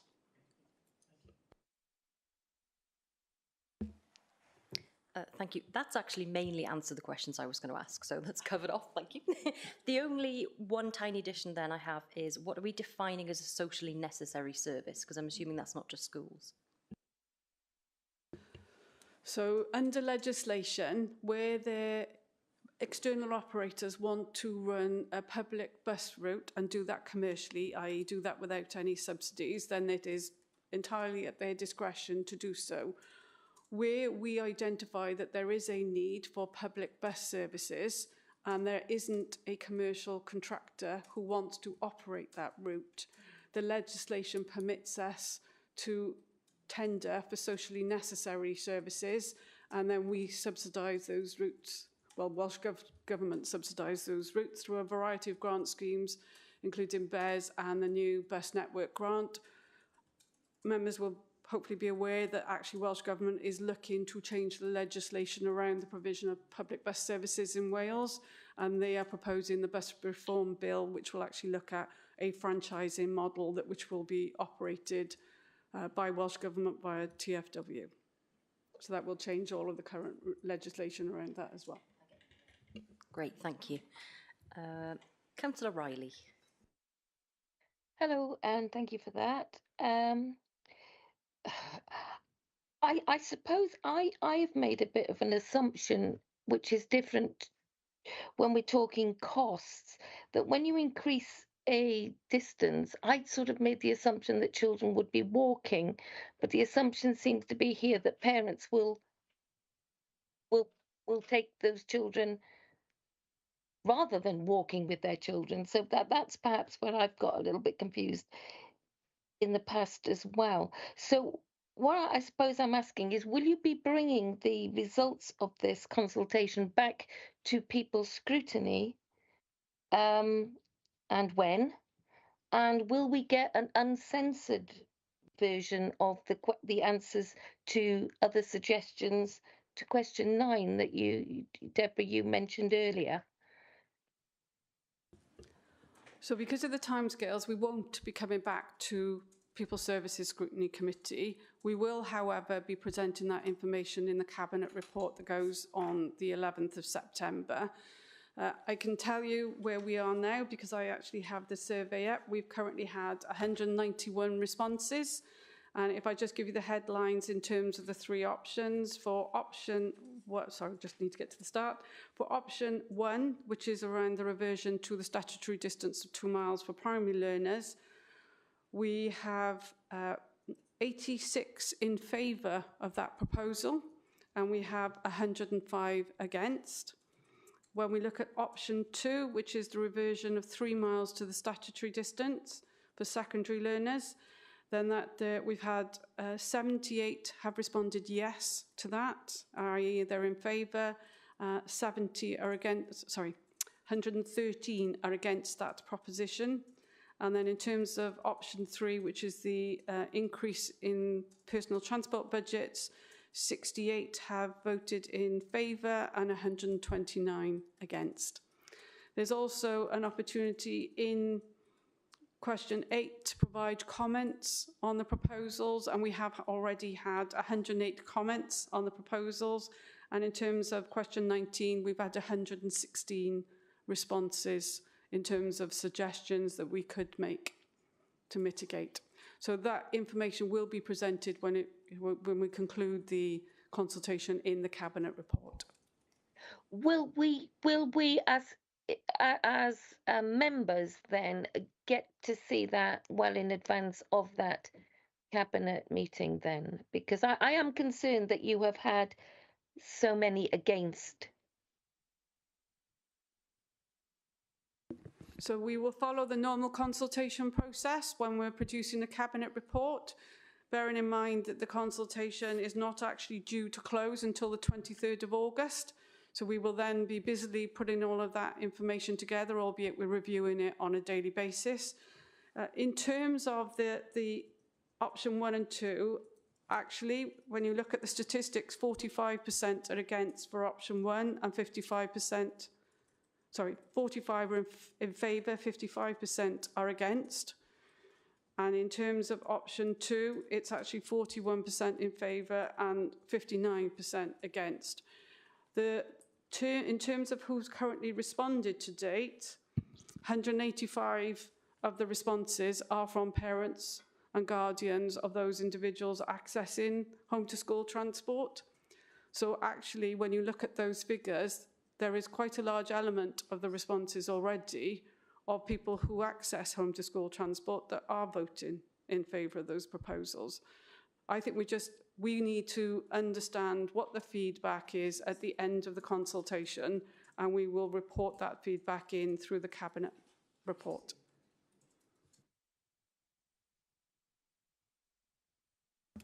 Great, thank you. Councillor Brown. Yes, thank you, Chair. I've got quite a number of questions. I don't know whether I should break them down. Can we have everybody's got the pen ready to try and decipher them. I'm thinking maybe no more than 3 at once. Yeah. Yeah. Okay. With regard to the available walking route, obviously this has to be not take an unreasonable time, not be stressful, and not be unsafe either. And I don't know whether the table at the back, it says statutory distances, but I don't know whether that's those who aren't of the statutory distance are those who have an available walking route as assessed as safe or not, because there isn't a table to say that. And I was very grateful that you came out with me to do the route, the A48 Pulmerich to Chepstow, and deemed that it was unsafe. And obviously it would be helpful for the residents in Pulmerich and Mathen if you could confirm that for the next session as well, the next year. The other question I've got is, and I've got more questions after that, is basically in the previous consultation in 24-25, we actually saw the draft policy, and in this consultation we don't actually see the wording of the draft policy for 25-26. And I just wondered if your confirmation, if you could give a confirmation as to whether or not the wording would actually stay the same apart from these 3 particular options, if any of them were adopted at a later stage, because I'm not clear on that, because obviously we're consulting on the draft policy for 2025-26 and we haven't got the wording of it. The other very small point, because I've obviously got more to come, is basically, can we keep the link on the front page of the website until the consultation closes? Because it's difficult for people to actually find it.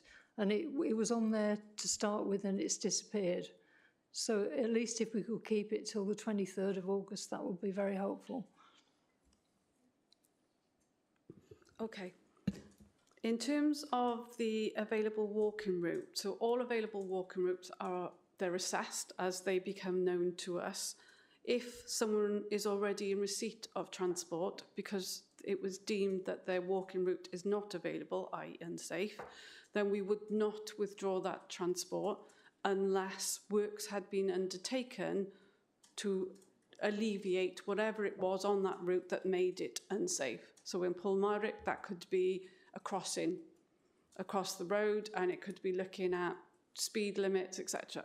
So we wouldn't be looking to remove any transport that is already in place because they don't have an available route. In terms of assessments of the proposed individuals that will lose transport in the event that any of these options are adopted, we haven't done those or undertaken those assessments yet. This is a consultation. What would happen is if this is adopted, or either or any of these adopted, we will then look at the routes that learners would be expected to travel along. If there were any that we identified any concerns with, we'd follow the same process as we did with the family that you supported, in that we would ask our highways colleagues to go out to undertake an assessment using the standard GB assessment process. That will then determine whether the route is safe or not. Where we have parents that challenge that assessment, then my colleagues and myself will actually go out, meet the parents, walk that route with the highways officer and county councillors as well if they want to attend whilst we walk that route. So there is quite a long process that we go through. Sometimes we will still disagree. We will still consider that that route is available because sometimes the concerns of parents are not necessarily around the route, but clearly transporting to and from school or walking to and from school has other implications on personal lives which are not part of the assessment process.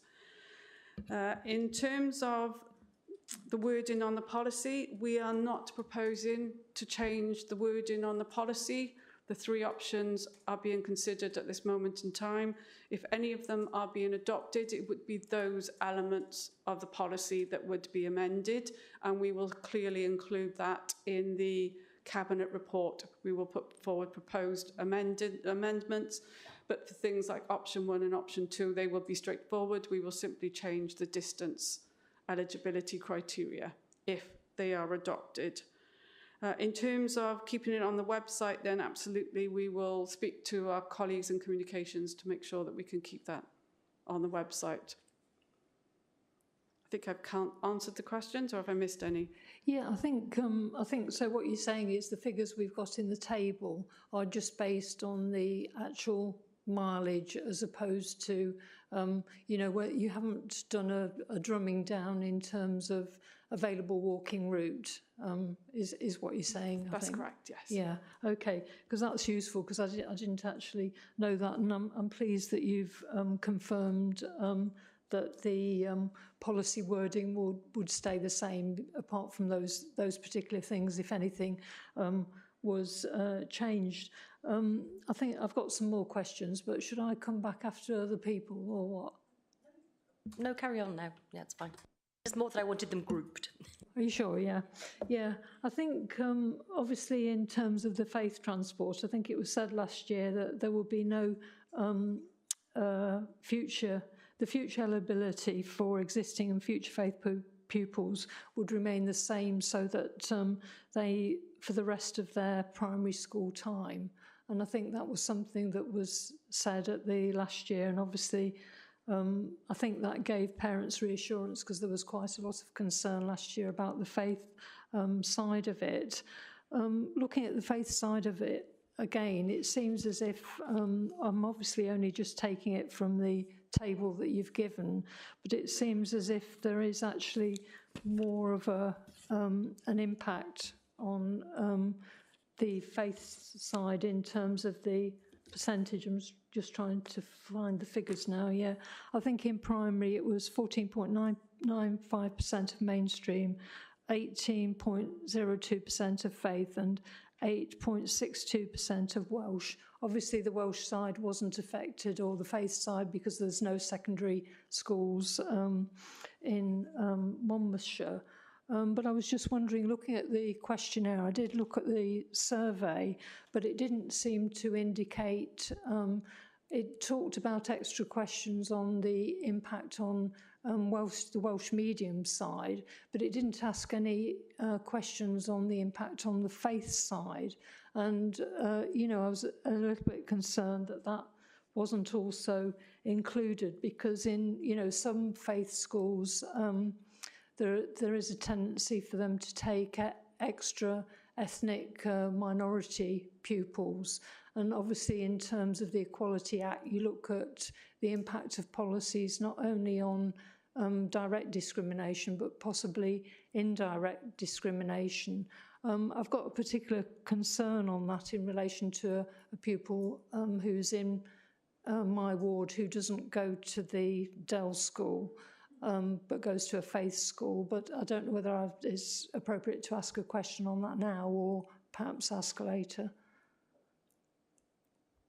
If I just respond to the question you asked around the general aspects of faith at this moment in time, what I would say, if it's around a specific individual, I would suggest we do that not in a public arena, and I can deal with that elsewhere. In terms around the faith transport, we're not changing the eligibility criteria around accessing faith transport in terms of that you will still be able to select to attend your nearest suitable or catchment faith school. However, if these proposals are applied, and in the same way that it would impact on mainstream and Welsh learners, the distance eligibility criteria would also impact on faith learners. There is a question in the questionnaire, question 10, which asks how the proposals affect you because of your gender, age, ethnicity, disability, sexuality, religion, belief, gender identity, etc. And we've had 119 responses to that. So if anyone is feeling that they want to make a specific reference to the impact on their faith, I would suggest that they use that question, or they can actually put that in question 9 as well if they wanted to, or question 8. In terms of the impact on the individual learners, option 1, it's by far mainstream. It has the most impact because there's 70 primary school mainstream learners that potentially could lose their transport.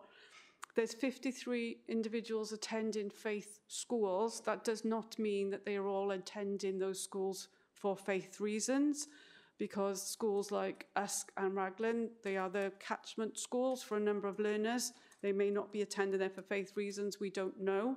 However, we have assessed that anyone who is going to faith school, there's 53 of those individuals that would potentially be impacted. And for primary, there's 10 Welsh medium learners that may be impacted. When it comes to option 2, secondary, there is no impact on faith or Welsh medium. It is only mainstream learners.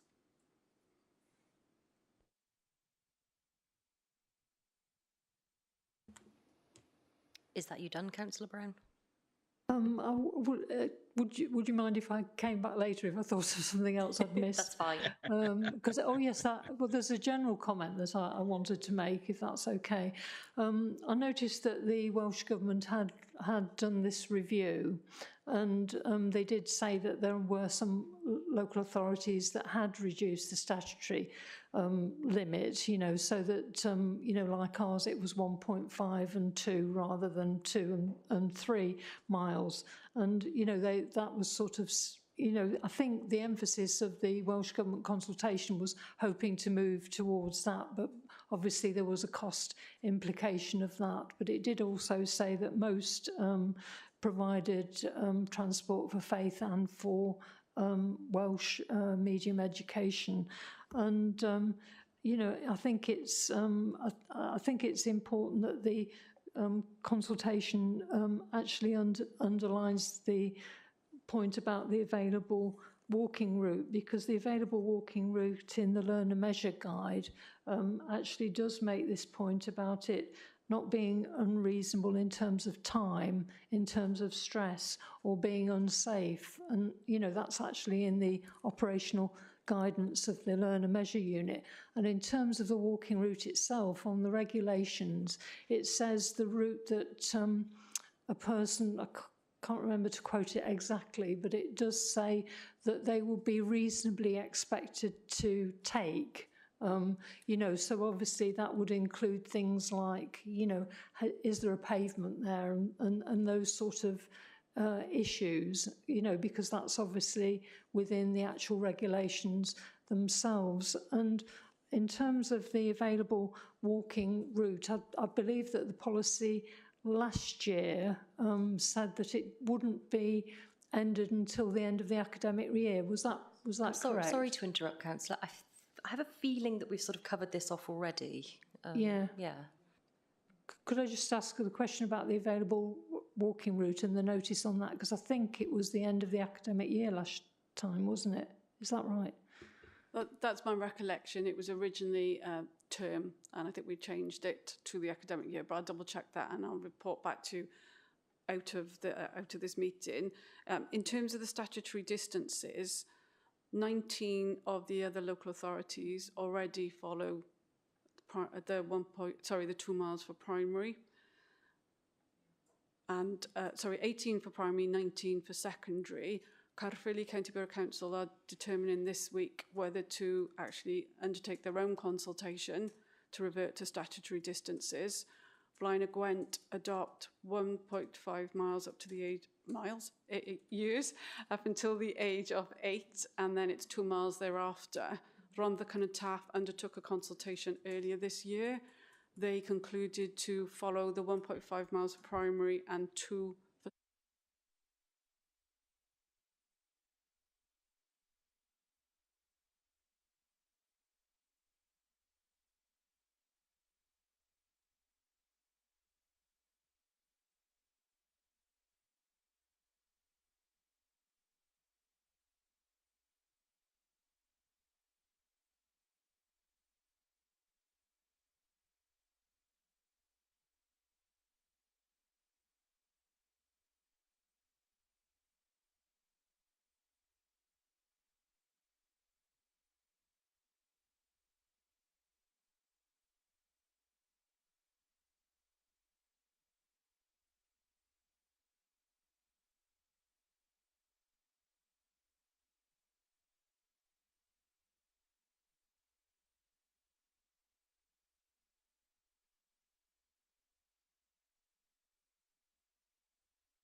Right, can you hear us online?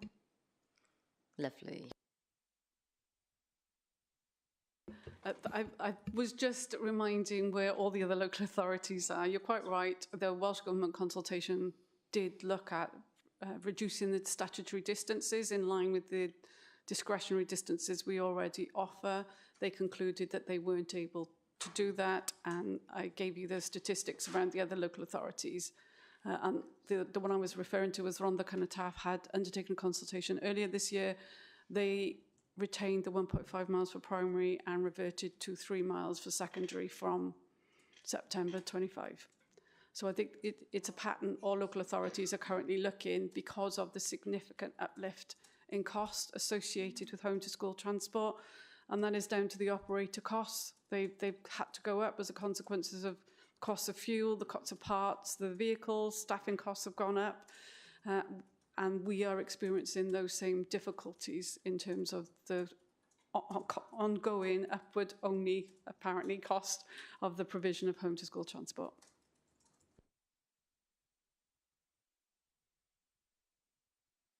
Right, Councillor Howarth, please. Thank you, Chair. Good afternoon, both. I think Councillor Brown has just touched on the safe routes to school, which for me as a rural community were probably one of the things which I would have stressed upon more than anything. I'd just like to ask, the revolving door is spinning on this. Since I've been here, I think we get to talk about home school transport and the cost of it every year, because it is spiralling. I'd just like to ask, so our carbon footprint that we're trying to meet and trying to adhere to, in one way with supplying our own transport without using contractors, because there's very few out there at the moment as well, and if the price for that route is extortionate or we can't afford it, we try and have another way of doing it. But what I'm finding is, and you do find that with especially my residents, and when you talk to people and you get around the county, is more and more parents are transporting their children by vehicle. I don't think the option of putting children on a bus now for some of our larger rural communities and our towns, which won't use that transport, with the weather patterns we have as well.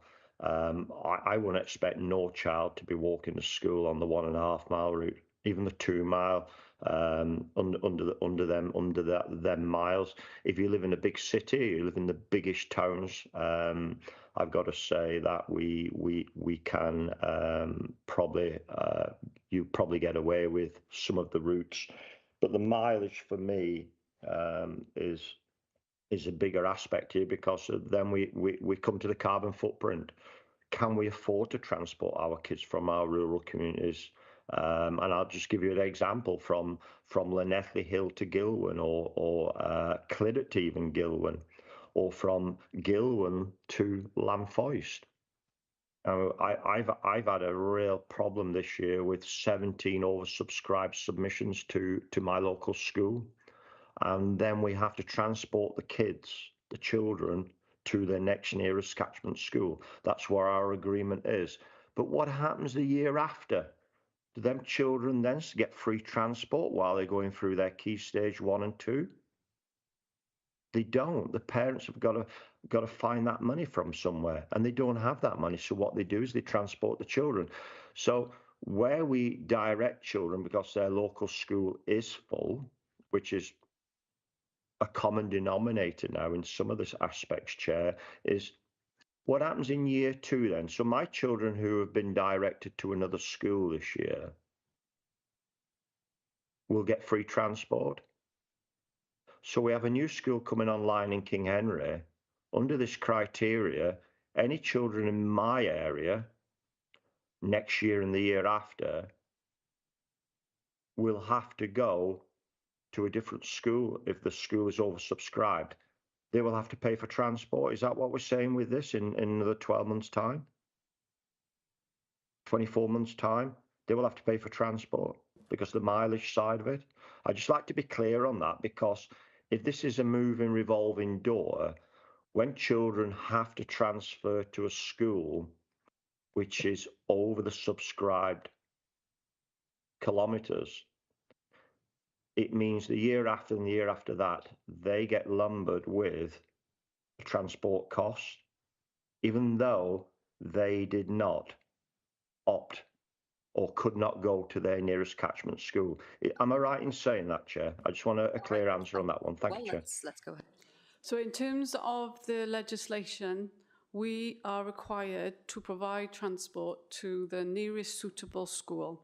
So if a parent has applied to their nearest suitable or catchment school and they've been unsuccessful in that application because it is oversubscribed, and they then go to the next nearest suitable or catchment school, we would provide free transport for the duration of the time that learner is attending that school, as long as none of their circumstances change.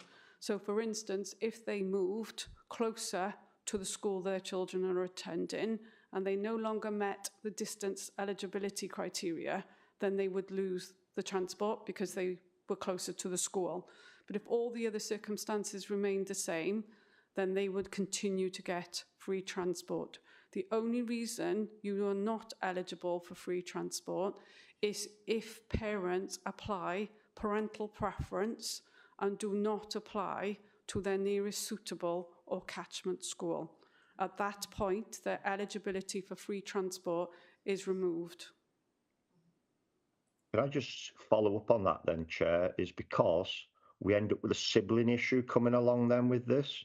Because if you've got free transport, I only use these schools because they're just entering my head. So if parents have free transport because of the catchment issue and the oversubscribed, and children from that family go to, and I'll say the new school in King Henry, or the new school when it comes online, if the sibling comes along 12 months later and they're given their nearest catchment is, let's say, Gilwan, there's a dilemma there, isn't there? Because the parent has to get one on the transport and will probably have to take the other one. And this is where the balance for me lies. So that parent then will, i.e., probably say, well, I'm having separation in schools. I'm going to end up with one going to King Henry. I'm going to have the lot going to King Henry all through. So I think, and that's where the arguments start as well. I have many of them in my area because we're rural, and Lynette Leal and places like that, they are very isolated, but we're not going to meet the distance here. We know that for a fact. So I end up with that problem. And I just like some clarity on that then for the sibling side of it as well. Thank you, Chair. So we consider the circumstances for each individual learner. They do not get free transport to go to their non-nearest suitable or catchment school. So if they've applied parental preference, and I understand the point that you're making, that they've got one child already in the school, because at that time their nearest suitable or catchment school was full, was oversubscribed, they were allocated to a different school. When their second child applies, their nearest or suitable catchment school is available, then they would get free transport to that school if they met the distance eligibility criteria. If the parent chose to exercise parental preference and wanted both children in the same school, the second child would not be eligible for free transport because parental preference had been exercised. They were able to attend their nearest suitable or catchment school, and that is the one they will have received transport for. Thank you, Chair. Thank you. Councillor Jones. Yes, I just want to clarify, please.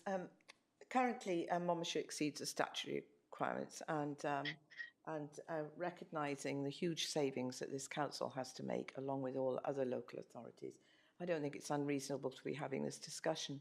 But what I'm wanting to know is, I haven't seen the consultation document, and we can't find it at the moment. So are all parents made aware of why they're being asked this? Okay, I can see Martin nodding. And they are made aware because, this could be at the expense of social services, funding going into social services or education itself or something, where we can make savings here might help somewhere else. And to that point, I'd just like to say about the council tax, I personally don't think that's the right route at all, because I think there's going to be many other areas which will be perhaps higher up in the priority for increasing council tax. But anyway, the question I was asking was where all parents, aware of why this was being asked. Thank you. So on the doc, there's a web page landing page which provides a summary, and then there is a consultation document that runs alongside it, which provides far more details around the options, the potential carbon emissions that will arise from it, the number of learners that will be impacted, and then there is a survey documentation. And as actually, whilst we've been talking, I've been contacted by one of the comms team to let me know that they will be putting that link on the front page from this afternoon. Thank you. Thank you. That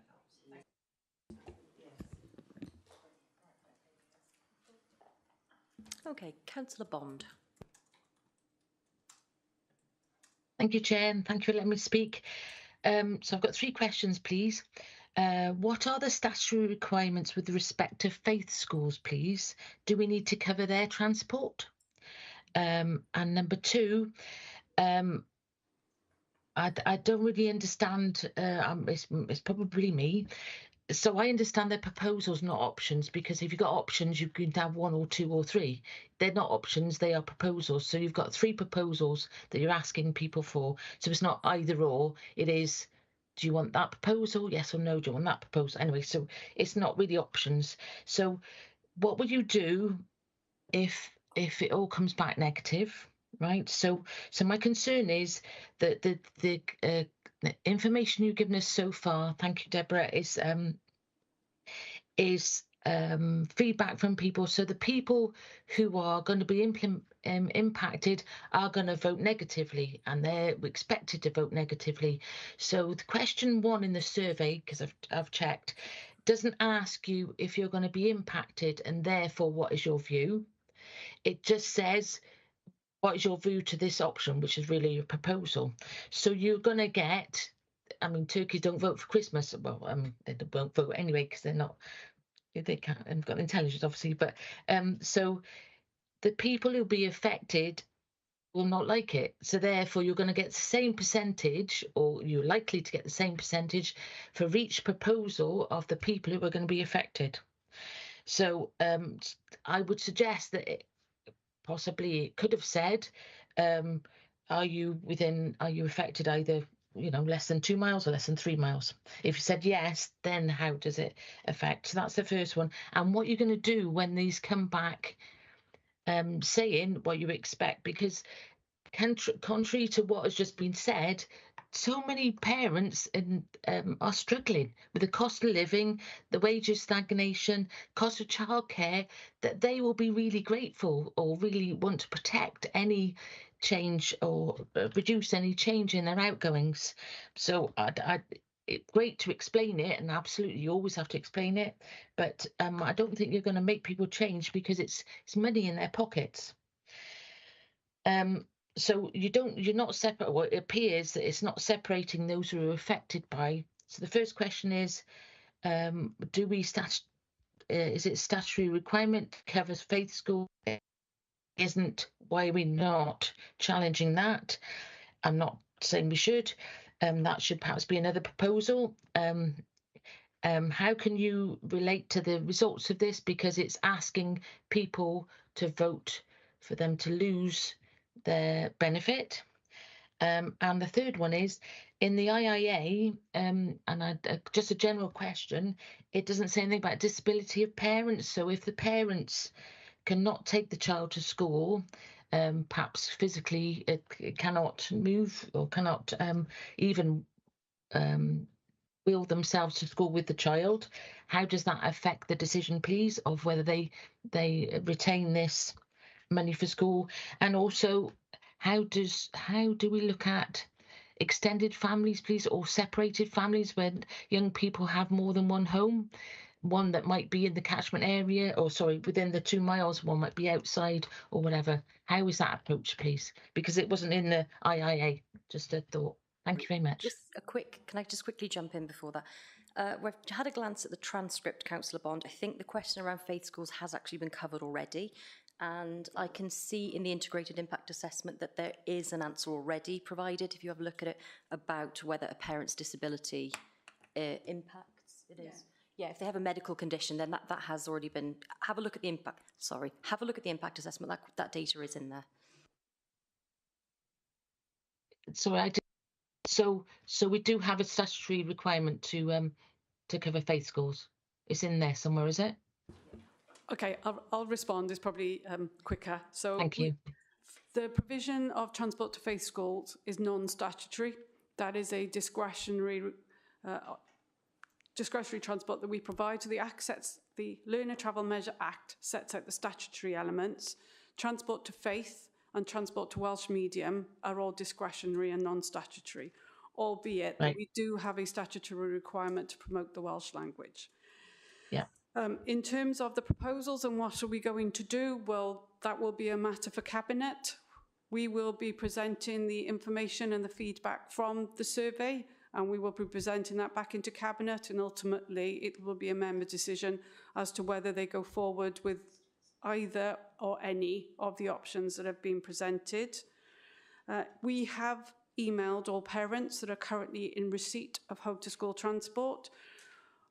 We're not differentiating between those that may or may not be impacted, because this is something that will impact future parents, future learners as well. So rather than just focusing on those that may lose something, we need to also ensure that everybody who may be accessing transport in the future has that ability to apply or to comment. And what I would say is that parents have actually put in the consultation whether they believe they're within the 1.5, 2 or 3 miles. So parents are already looking at that element themselves and responding, or some parents have responded on that basis.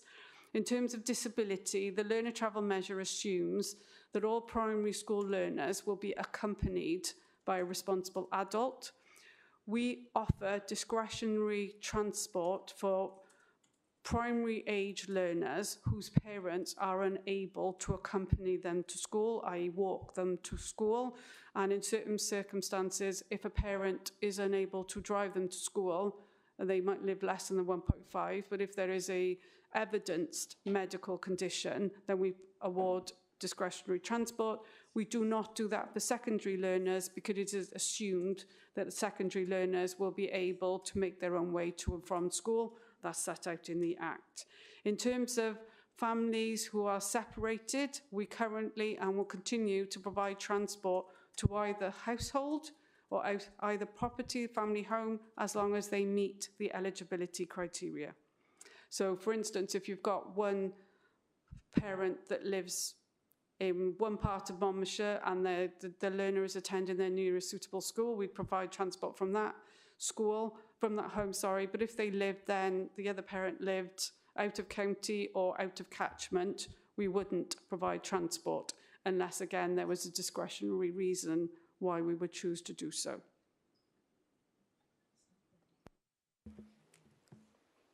Thank you. I don't see any further questions. Lovely, right. The only things I have going forward from here then are the visibility of the link to the survey online, which I know is going to be followed up with comms, and concerns around parents' ability to work if changes mean they have to change their behaviours and take children to school themselves. So I wonder, Martin, Councillor Grocott, whether you could come back to the committee with a response to that concern about parents' abilities to work. Lovely, thank you. I would be delighted to do that, Chair, yes.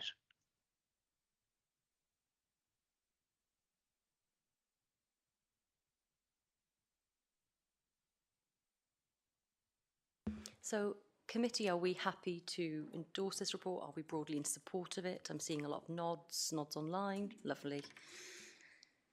Okay, moving on then to item 6, our forward work programme and action list. I'm guessing you've all had the chance to look through it. Are we content with that? Does anybody have a burning desire to add anything specific to it?